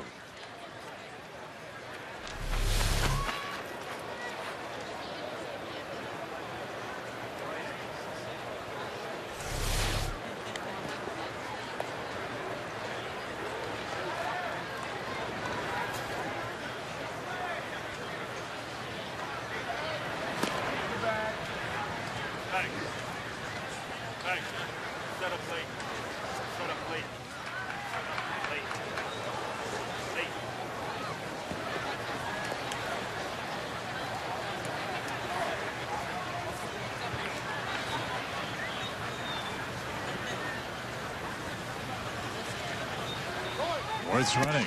Swing and a miss. Hudson takes care of Bryce Harper. A wicked pitch for his 5th strikeout of the night.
3-0. Braves on top. Tim Hudson's been very sharp tonight, and you might remember the last time he pitched when we were on the air, he talked about a problem he was having hitting left-handed hitters. He'd get ahead in the count, and then that back foot breaking ball, he seemed to be hitting guys in the foot. Well, here's that pitch to better effect here, and I'm not sure if this was a slider or his cutter, but boy, it had good movement down and in, and Harper swings right over the top of it, and that's exactly what Tim was trying to accomplish with it, down and in that way. Justin Upton unloads deep left center field and gone. A mammoth home run over the scoreboard.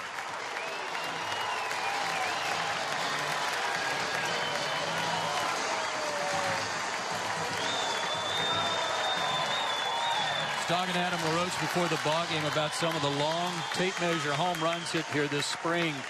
And I was telling him about the one Juan Francisco hit over the yellow wall and right. And he said, you know, I only remember one ball ever being hit over the scoreboard in left center field. And that was by Julio Franco. And I said, well, just get ready. And lo and behold, tonight we've got another one. 11 home runs by the Braves club in the last 3 games. Upton has 3 homers among his last 7 hits this spring. Boy, how about the sound, too?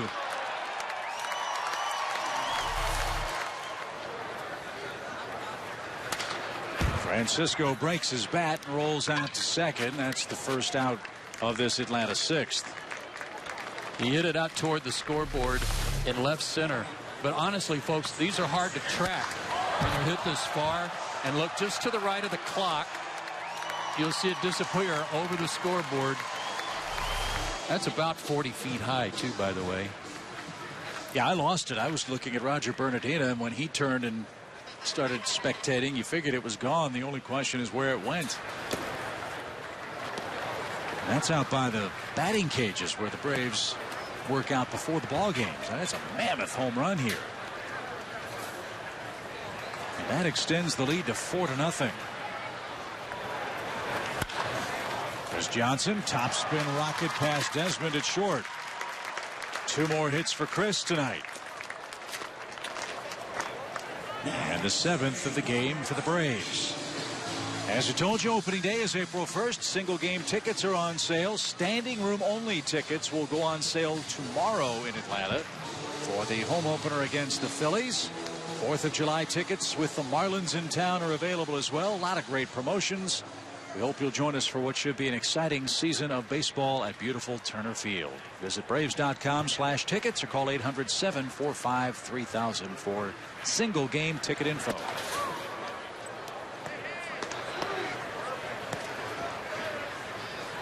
Thank you, Chris. Doing a good job of holding that sign.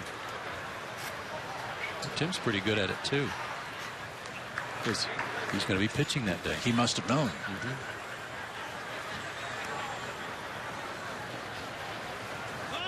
Runner goes, swing and a foul at the plate.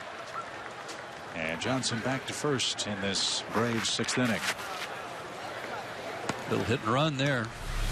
Got some bare arm on Ramos.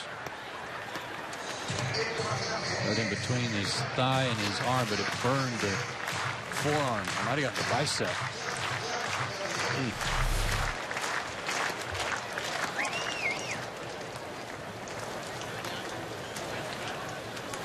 Again, they just don't make enough padding. They really don't.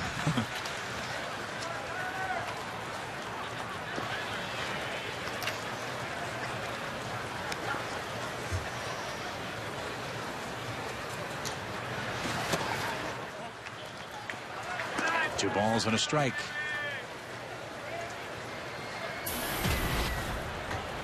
We see the Nationals early. We see them on our first road trip of the 2013 season. Braves open at home with the Phillies. Then the Cubs come to town. We then leave, head to Miami, and then go to Washington. So an early chance to match wits up at Nationals Park.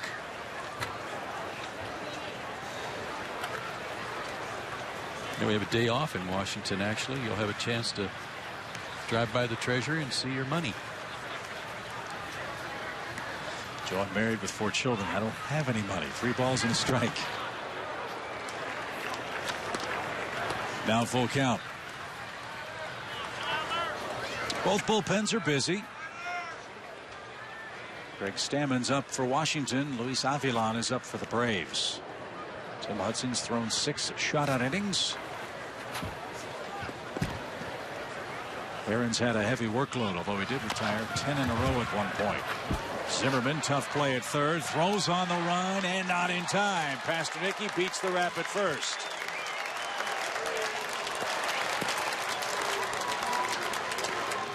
Infield hit for Tyler, his second hit of the night.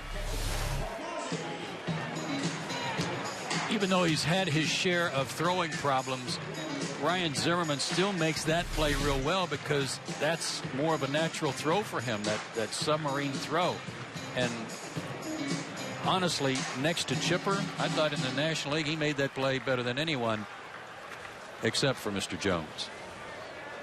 And that'll be the last sequence of the game for Dan Herron, the Nationals starter. He surrenders 4 runs, 8 hits, leaves after 5 1/3 tonight at Disney.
The Atlanta Braves on Sports South are brought to you in part by Honda Lawn and Garden.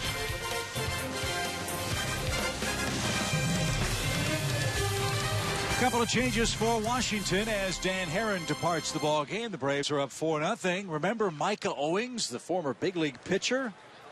Well, he's trying to stick with Washington as a position player, and he's having a big spring at the plate. And the other change for them is Craig Stammen. He'll take over for Herron. And this is his 7th appearance of the spring. Micah Owings, the former Gainesville Red Elephant from Gainesville, Georgia. 88 pitches for Dan Herron tonight. And now Stammen faces Matt Pagnozzi. 2 on, 1 out for Atlanta. And pop fly foul out of play.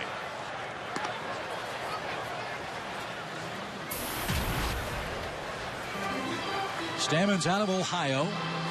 Averaged about a strikeout an inning in relief last year for Washington. Pitched in 59 games for the Nationals.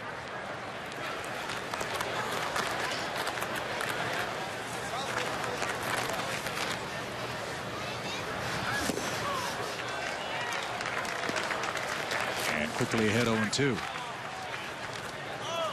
Quite a year for them in a setup role. Strikeout per inning, low batting average against. Fastball in the low to mid 90s, good slider.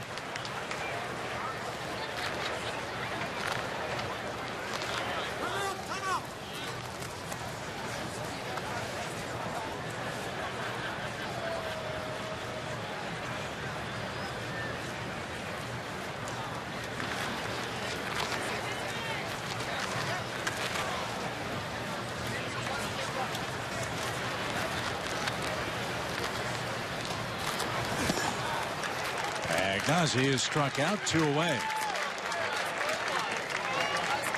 And that's going to be the end of the line for Tim Hudson. Blake DeWitt's grabbed a bat and will pinch hit. Braves fans, Fox Sports South has a new edition of Driven for you. Chris Medlin shares his story of his quick rise to the big leagues. It's all part of our opening day Braves programming. Don't miss Driven. Chris Medlin, a big league story, premiering April 1st after the Braves battle the Phillies here on Fox Sports South.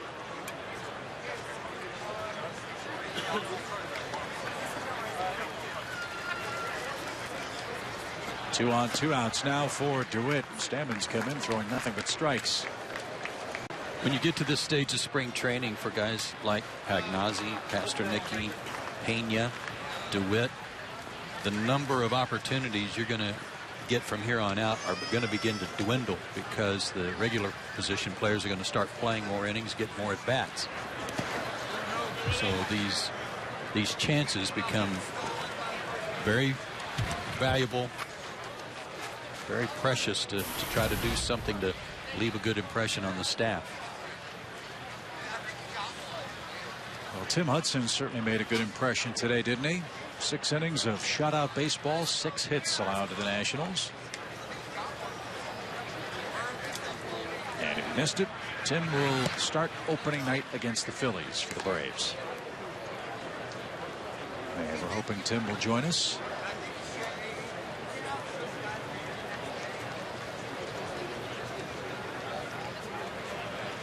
Two balls and a strike for DeWitt.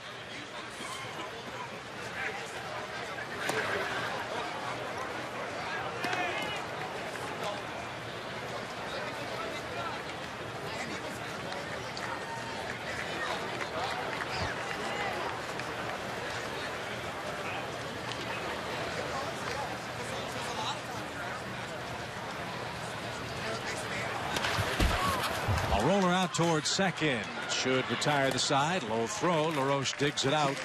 And that takes care of business in the Braves' 6th. But Justin Upton hit a towering home run over the scoreboard to extend the lead for Hudson and the Braves to 4-0.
Story of the night tonight for the Braves was Tim Hudson. And Tim looked terrific in his 6 innings of work. He shut out the Washington Nationals, and his reward, there's your opening day start. Congratulations, Tim.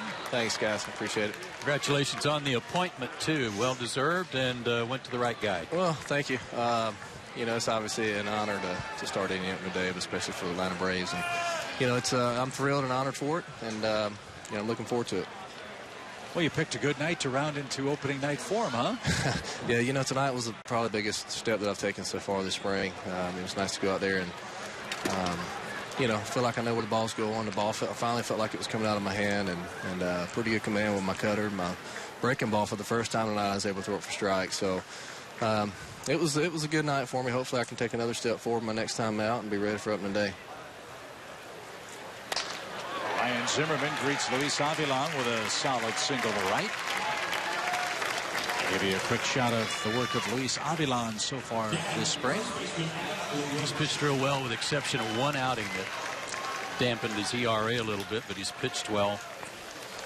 Tim, you told us last time out that just before you went out there that you'd had a little trouble with your breaking ball, especially that back foot breaking ball to lefties. You kept hitting guys.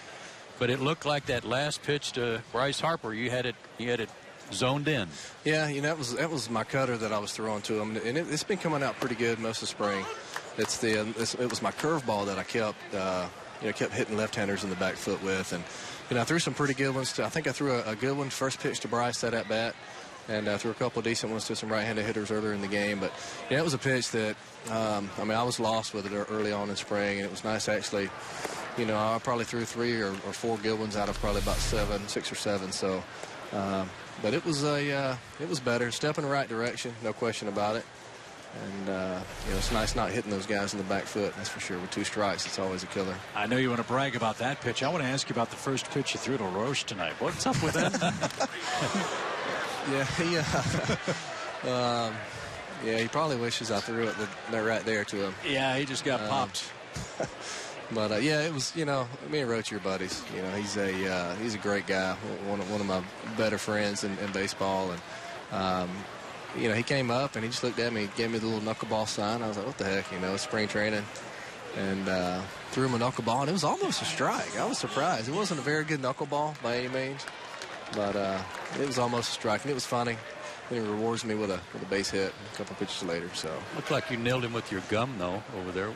You know, I tried to hit him with my gum. I actually hit Chris Johnson in the back. he got in the way.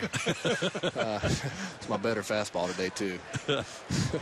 So what's your schedule now, Tim? A couple of starts, I guess, now before opening day. How will you prepare for what's going to be the opening day assignment against the Phillies? Yeah, well, I have one more start. I think it's going to be against the Tigers in Lakeland about 4 or 5 days from now. And, you know, it's going to be a back-down start. I'm going to go 3 or 4 innings. And Desmond rips one to right center field and deep. That's trouble. That's going to hit off the base of the fence. 1 run's going to score. And the Nationals have him at second and third with nobody out. A single, a hit batsman, and a double by Desmond.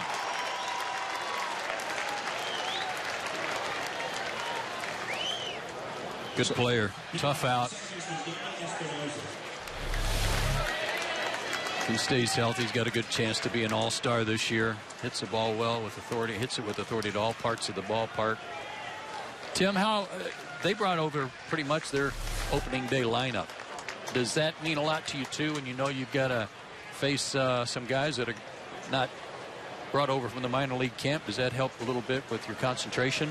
Well, I mean, it's nice this time of spring to, you know, you need to start dialing it in and start getting into regular season game situations. You're going to be facing guys, you know, that have a great idea up there at the plate. And, you know, obviously I think they did bring their lineup. And, yeah, obviously you don't want to show them, you know, everything you have. But you know what? There's no secret from me with these guys. I mean, I have a lot of history against these guys. They know what I have. I know what their approach is at the plate. And, you know, it's just making pitches and hopefully keeping them off balance and trying to, you know, throw them what they're not looking for and making pitches with it. But, it, you know, this time of spring you do need to start zeroing in and you know, getting that concentration level up a little bit and getting ready for when it really counts. Seems like spring training's lasted 2 months, not 1.5, huh? Yeah, it's a little, you know, it was a little long anyways, and you know, this year let's just add another week to it. So, but you know, I'm honestly, gosh, I needed the extra week. It seemed like this was finally the first time I felt like I had a clue out there, and you know, better late than never, I guess. 2 quick strikes to Danny Espinosa. Nationals runners at second and third. That's Tim Hudson on the right of your screen.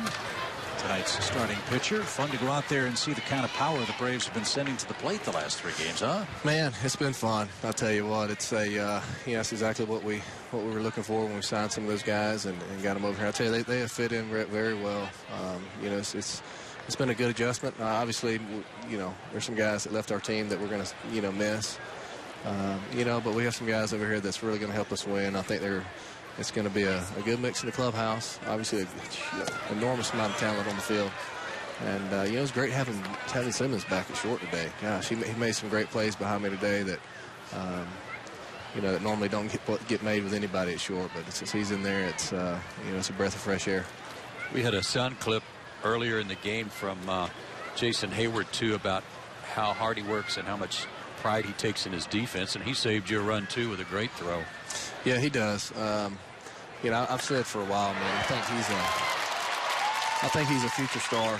You know, and I think this year is going to take another step forward for him, and I think he's going to be on the radar on the national stage this year.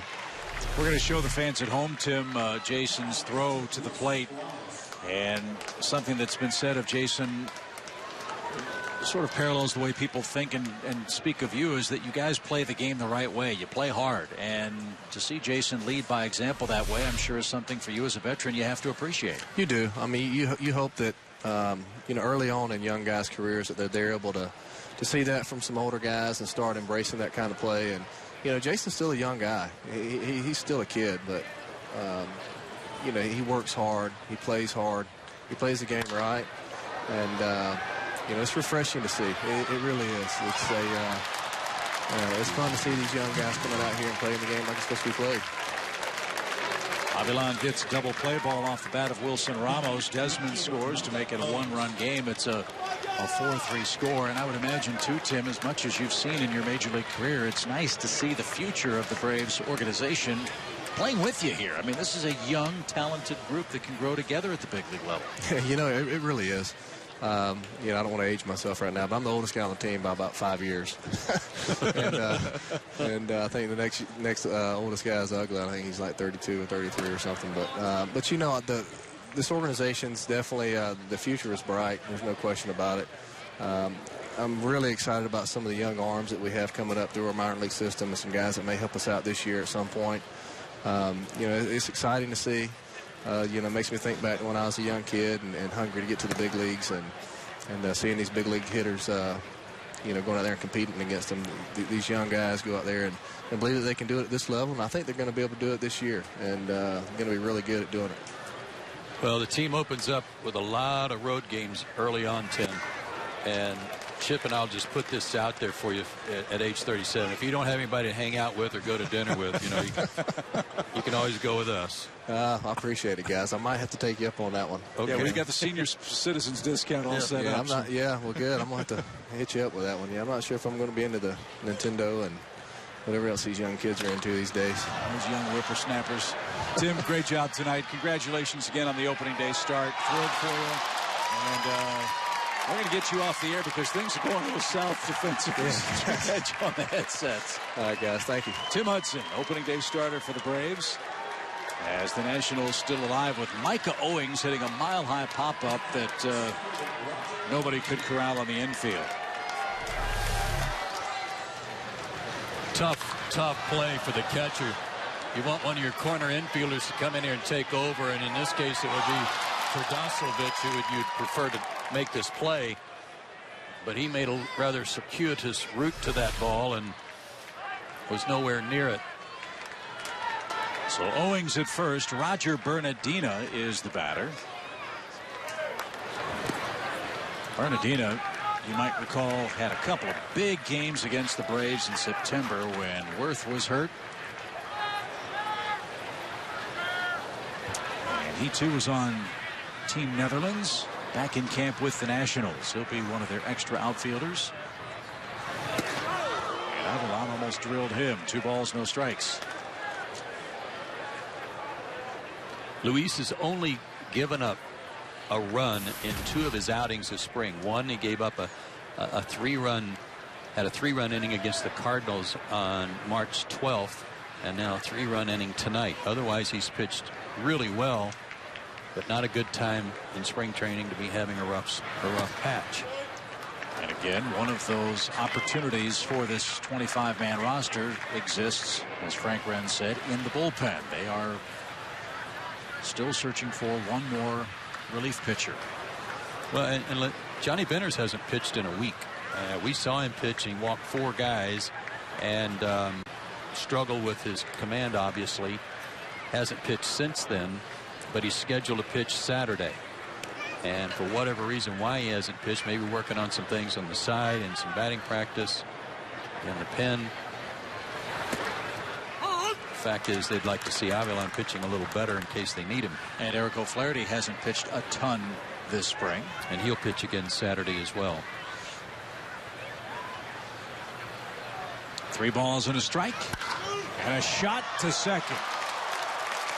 Hit so hard it knocked Pasternicki to his seat. And Bernardina and the Nationals retired in the 7th inning. They played 3 runs. They do it on 4 hits. And all of a sudden, we've got a 1-run game late.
Scoring tonight, Washington just scored 3 times off Luis Avilan in the top of the 7th inning.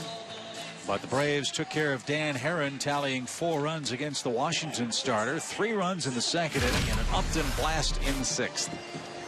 Tyler Pasternicki put a good swing on this one down the left field line. Pitch running in on him, and he kept it fair to drive in Francisco and Johnson, and then a tape measure shot again from Justin Upton, just to the right of the clock, out in left center field, out there under the batting cages.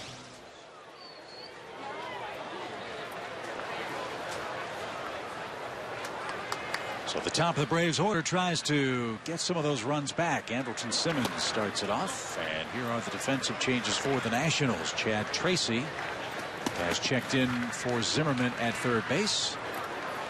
Carlos Rivero is the new shortstop. Steve Lombardozzi's at second.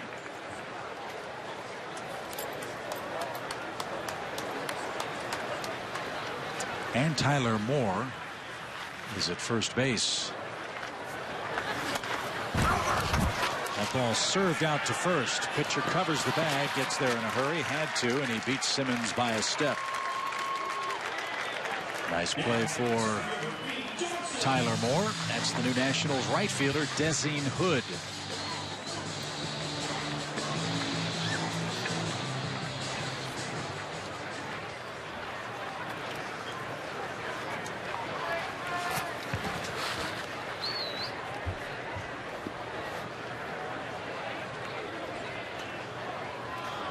Here's Reed Johnson. Johnson 1 for 3 tonight. So much riding on these 18 games head-to-head between the Braves and Nationals in the regular season. Doesn't surprise me a bit that Washington will stoop to any level to gain an illegal advantage over the Braves in this game tonight. Yeah, how do you know who you're pitching to? There's Lombardozzi, number 1. Reed Johnson with his second hit. And then Desmond Hood's wearing number 1. It's hard to know who's hitting. Good thing we've got a roster up here to confuse us even more. Yes.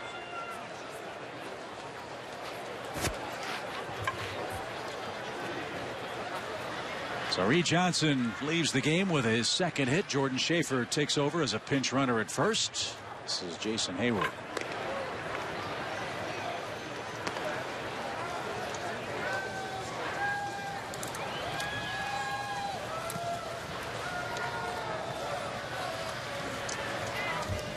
Jason 0 for 3 tonight. But made a perfect throw to the plate to throw out Adam LaRoche trying to score in the second inning.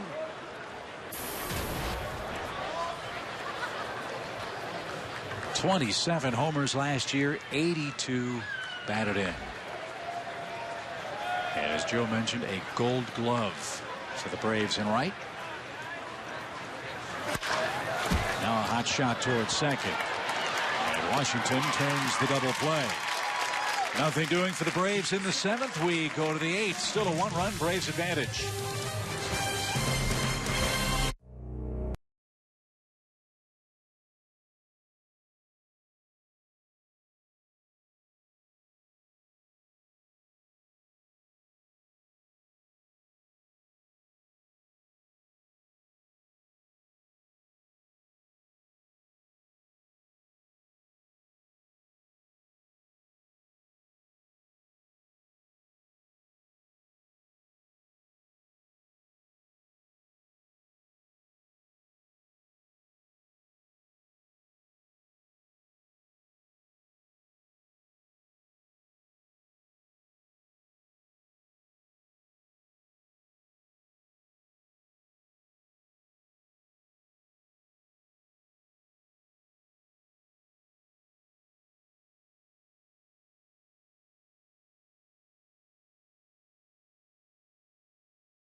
Fourth is your score, 8th inning now. And get your tickets for the 2013 Braves leadoff luncheon taking place Thursday, April 4th in the 755 Club at Turner Field. Enjoy lunch with Braves players, coaches, and executives at this exclusive event. Call 404-494-1020 for details right now. The leadoff luncheon is always one of the highlights of every Major League season. And we can't wait to get back to Atlanta and introduce you to the 2013 version of the Atlanta Braves, which may feature Jordan Schaefer. He's vying for an outfield spot on the ball club, as is Jose Constanza. Jose in camp about a week after visa troubles. Ramiro Pena in the battle for that reserve infield spot. And he's looked very good at all 3 of the defensive positions he has played this spring. And that's Corey Guerin, his 9th game down in Orlando.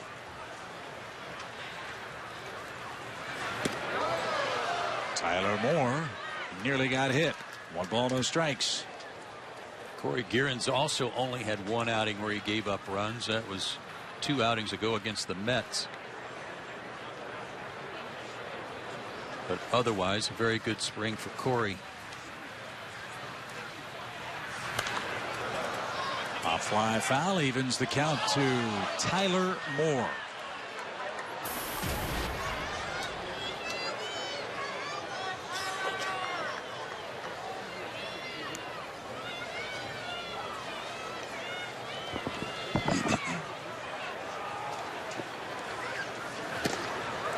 Swing and a miss. 1 ball, 2 strikes. Always fun to talk to a Gold Glover, isn't it, Joe? Yeah, I love it. I mean, look at that smile. I mean, Jason Heyward, Gold Glover. That just kind of rolls off the lips, doesn't it? It's all right. You know it is. Only thing better than that might be two-time Gold Glove winner.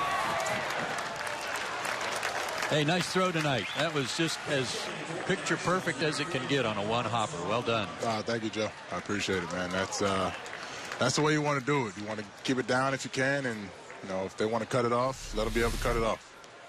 And you gave Pagnazzi a chance to get set. Gunned him out by about 15 feet, so there was no trouble.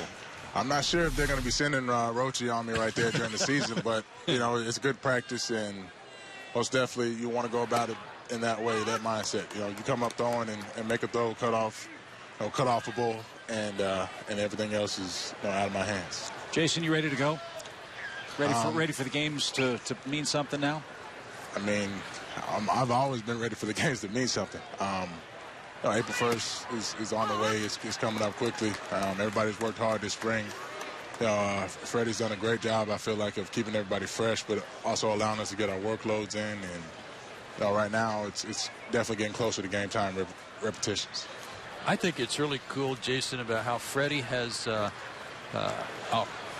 call it platoon, but if you play, you're playing that day with both Justin and BJ. You guys play as a unit. Same thing. If you guys have a day off, everybody's got a day off, and the infielders all play together. Right. You like it that way?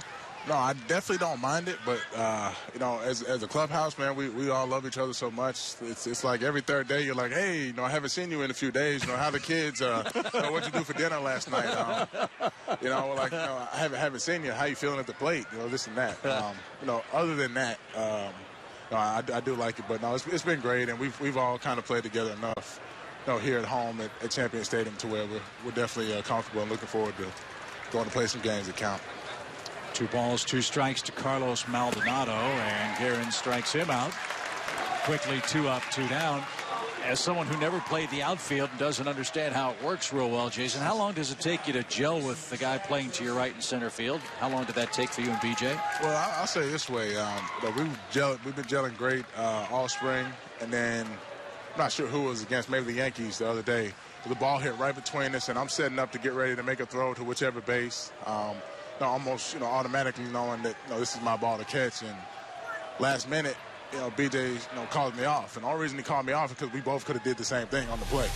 You know, and you know, after that, we both said, hey, you know, that's my bad. We both said it's my bad. Only thing was I didn't call it because I'm so used to getting that ball automatically and listening to where to throw it.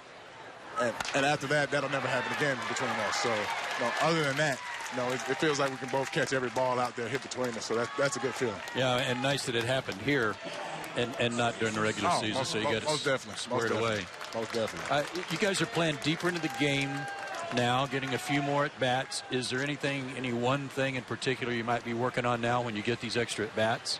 No, I mean, just stay in the game. You know, you're playing, you're still out there, so stay in the game, stay focused. On my last at-bat there, hit it hard, but obviously right at him on the ground, and that's his job to throw ground balls. But no, the longer you play, stay in the game, and just mentally get back in the game to where you're like, all right, you know, we got some more ABs coming our way. We're on our feet a little bit longer, but you know, me, I feel fresh. I feel ready to go, no problem, and really looking forward to playing as many games as possible this season.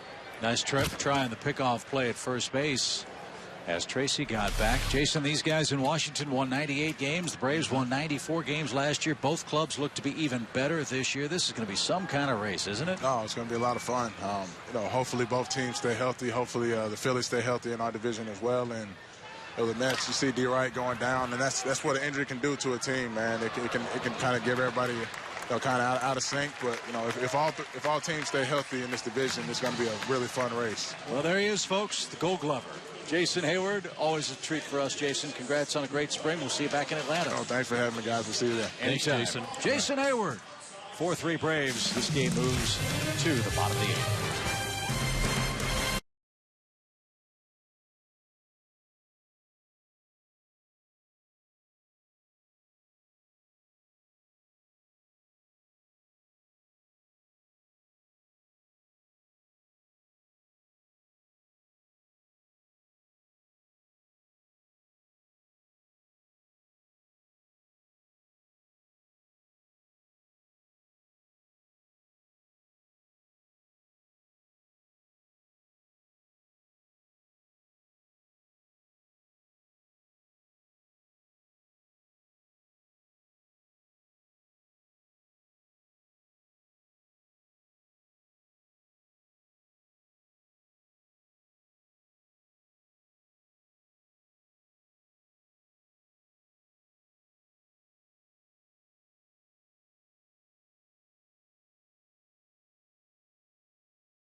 That's what we think Turner Field's going to look like on opening night.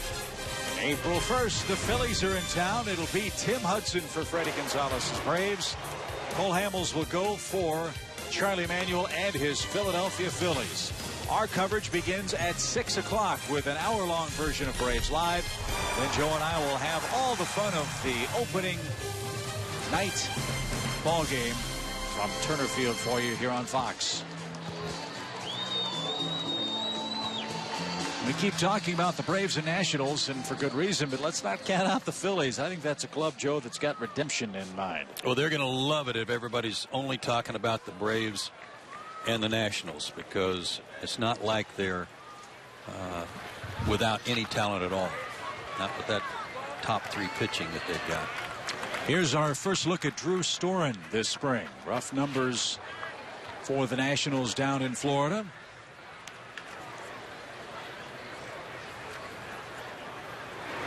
Storen, you recall, could not seal the deal against the Cardinals in the playoffs last year.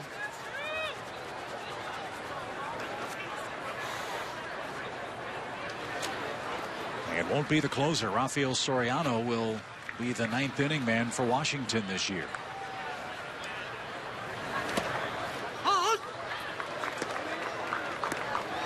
I asked his pitching coach, Steve McCaddy, how he's doing. He said Storen's fine. He said, though, he's a tinkerer and a thinker.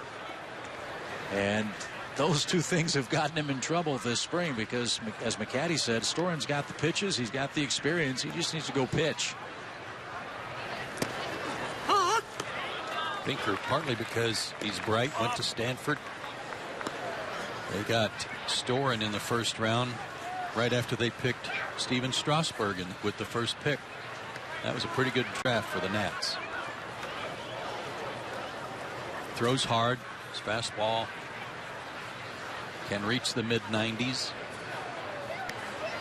And a very good slider that's pretty hard. Justin Upton thrilled this crowd with a sixth inning blast over the scoreboard tonight. A solo home run. His fifth home run this spring. Listen to it. Look to the right of the clock, and it disappears over the high wall.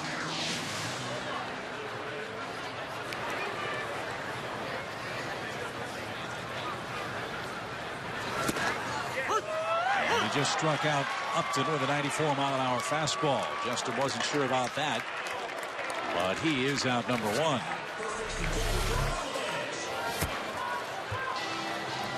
High cheese, and Justin thought it was a little up.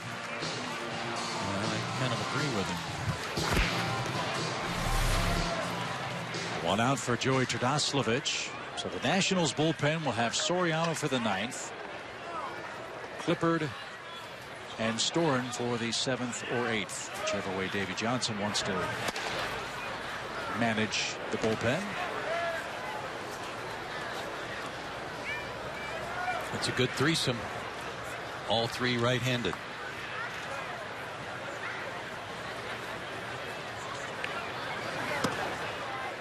2 balls, no strikes to Trdoslavich.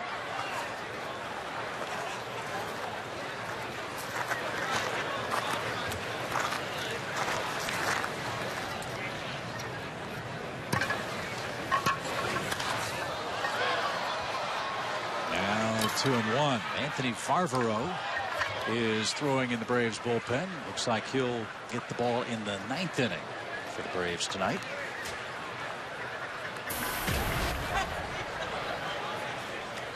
Good to see Trdoslavich have such a good spring, too. Bouncing back after a rough go in AAA at the beginning of last season. In the gap to right center field. That's going to roll for a while. Trdoslavich is going to make the big turn around second. He'll stumble and fall and dive back safely.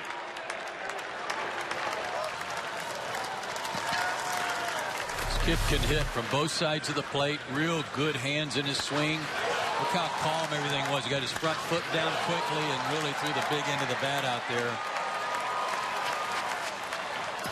Stayed back. The ball really jumps off his bat. He's not going to make the club, I don't think. But I think we're going to see him this year in the big leagues at some point. There's his resume.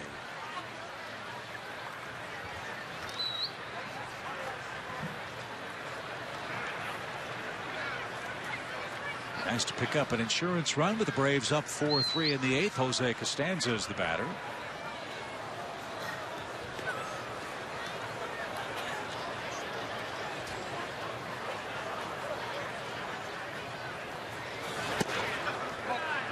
And a little low. 1 ball, no strikes.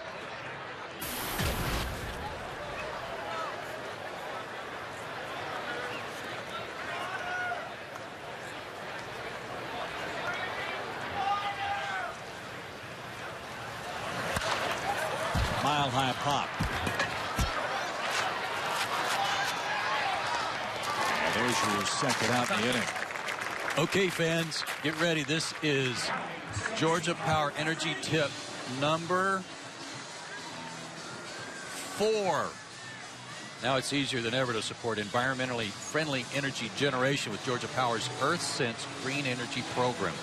Join a growing community to help bring more renewable power to Georgia. That's number 4. I read it like it's written, but it probably should be more renewable power. How would that be? That would probably sound a little better, wouldn't it?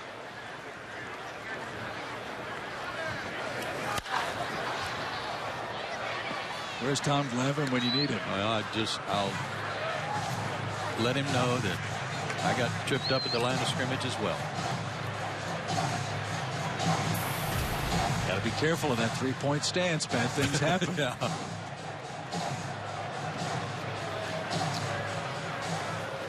Pasternicki's gone the distance tonight. He's played second base.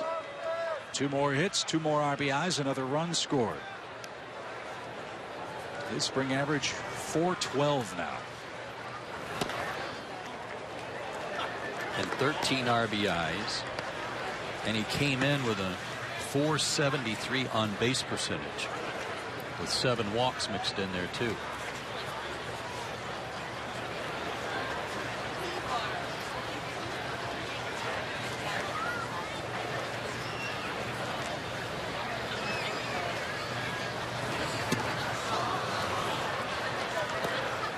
Popped away for just a moment.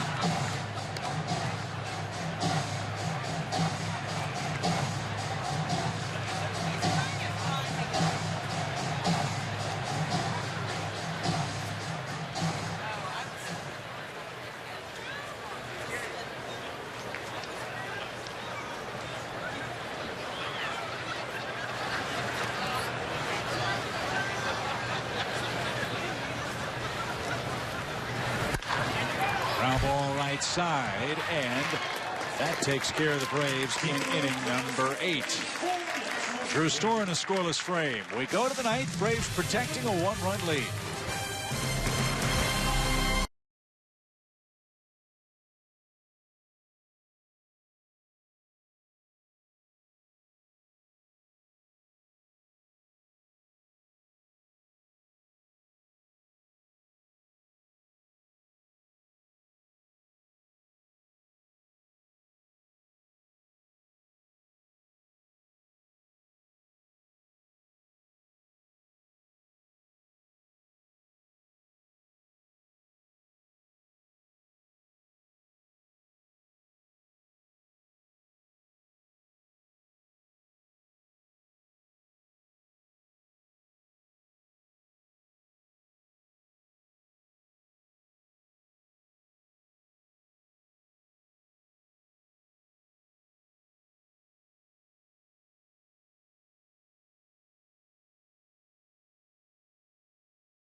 Play.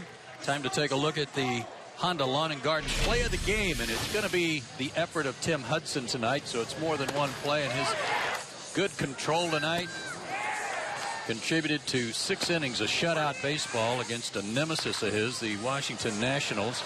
Got a little help defensively too, got a double play turned behind him, and that last pitch of the game, a beautiful cutter down and into Bryce Harper, struck him out. 5 strikeouts, no walks. Great work by Hudson on what will be his next to the last, some people would say penultimate start here in spring training. I don't know what that means, but I like next to last. Thanks. And you want to see your hitters swinging the bats well going into opening day. You certainly want to see your pitchers pitching well. And Tim said it himself. First time this spring, he says, that he felt like he had everything working tonight. So certainly a good sign for the Braves. As you see a couple of changes for Atlanta. Old number 94, Luis Nunez, takes over at second base. Jordan Perez is into the game to play right. And Anthony Favaro is pitching in his 10th game of the spring. 9 innings, 7 strikeouts for Anthony, and he too has had 1 bad outing. Everything else has been very good. And that 1 bad outing, that was 5 outings ago against Detroit. He gave up 5 runs in 1 inning, but otherwise has thrown up zeros. So are we in the what have you done for me lately time of spring training for these guys? I think everybody's been given that, 1 or 2 rough patches. They've been allowed that. But now you should have your stuff together. You should be able to go out and show the coaches what you're made of, what you can do, and they're all doing it. I said earlier that I think Corey Guerin had the inside track on that bullpen spot if Jordan Walden was unable to start the season healthy. But this guy's right in the mix too. He's pitched well, and he pitched pretty well for the Braves when he was called up a couple of different times last year. Always good to have tough decisions to make. That means you have a very, very deep roster or organization. The Braves have that. Carlos Rivero fouled a chest-high fastball back to the screen. It's 2-2. And that's the man ultimately charged with putting together the roster. Frank Wren on your left, Bruce Mano his assistant, and John Capalea on the right.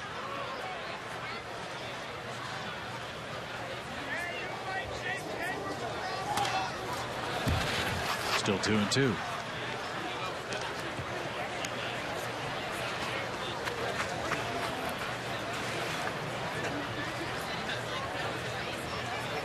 Braves have a couple more games left with Washington this spring. Both of them will be over in Vieira. Play them there Sunday, and they play them again on Wednesday the 27th.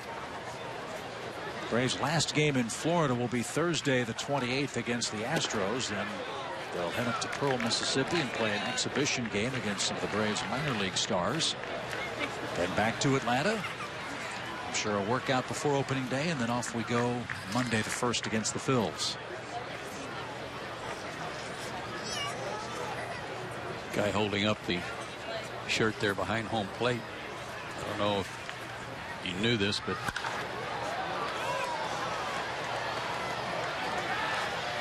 popped up to short. Easy play for the first out here in the 9th inning. That stands for put this ridiculous old man on TV. So we accomplished that. Well, he's not that old.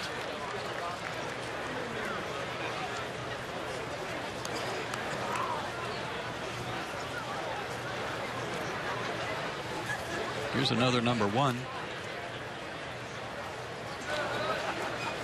This is not Steve Lombardozzi. This is Destin Hood. And a quick strike from Anthony Barbaro.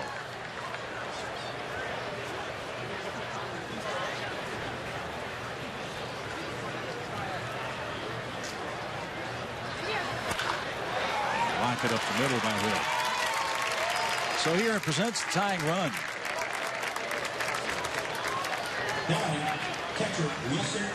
Like Barbaro left a breaking ball up for Hood to pick on. Let's take a look here. Oh, yeah. Dropped right in the danger zone.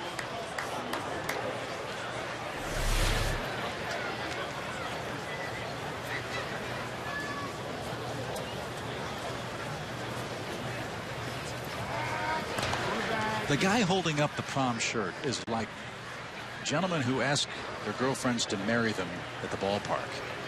And they put it on the jumbotron or the scoreboard. I think he's trying to ask somebody to go to prom with him.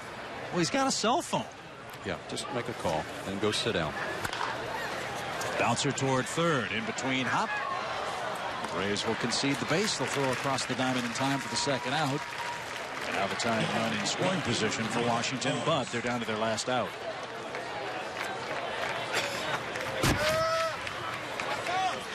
And it's Micah Owings.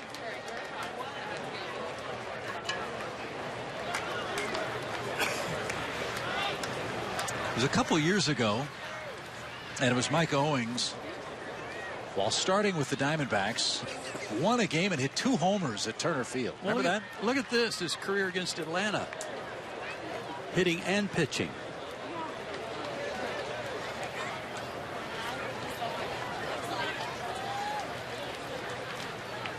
So that is some super stuff for Mike Owings against Atlanta. They've had a little experience with this before. I mean, they had Rick Ankiel in their outfield, the converted pitcher. Now Micah's putting in a full ditch effort to be a position player on a regular basis.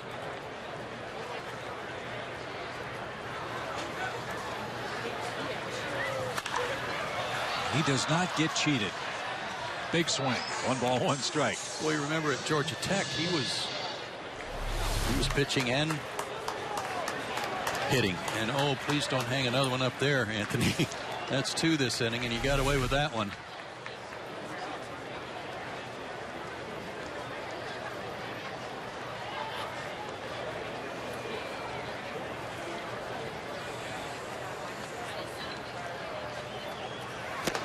Ooh. 96 on the radar gun from Barbaro. Said the Disney scoreboard. 1 ball, 2 strikes. Micah's not quite as big as Adam Dunn, and he's right-handed, but Washington fans might think of him when they see how far he can hit one once in a while.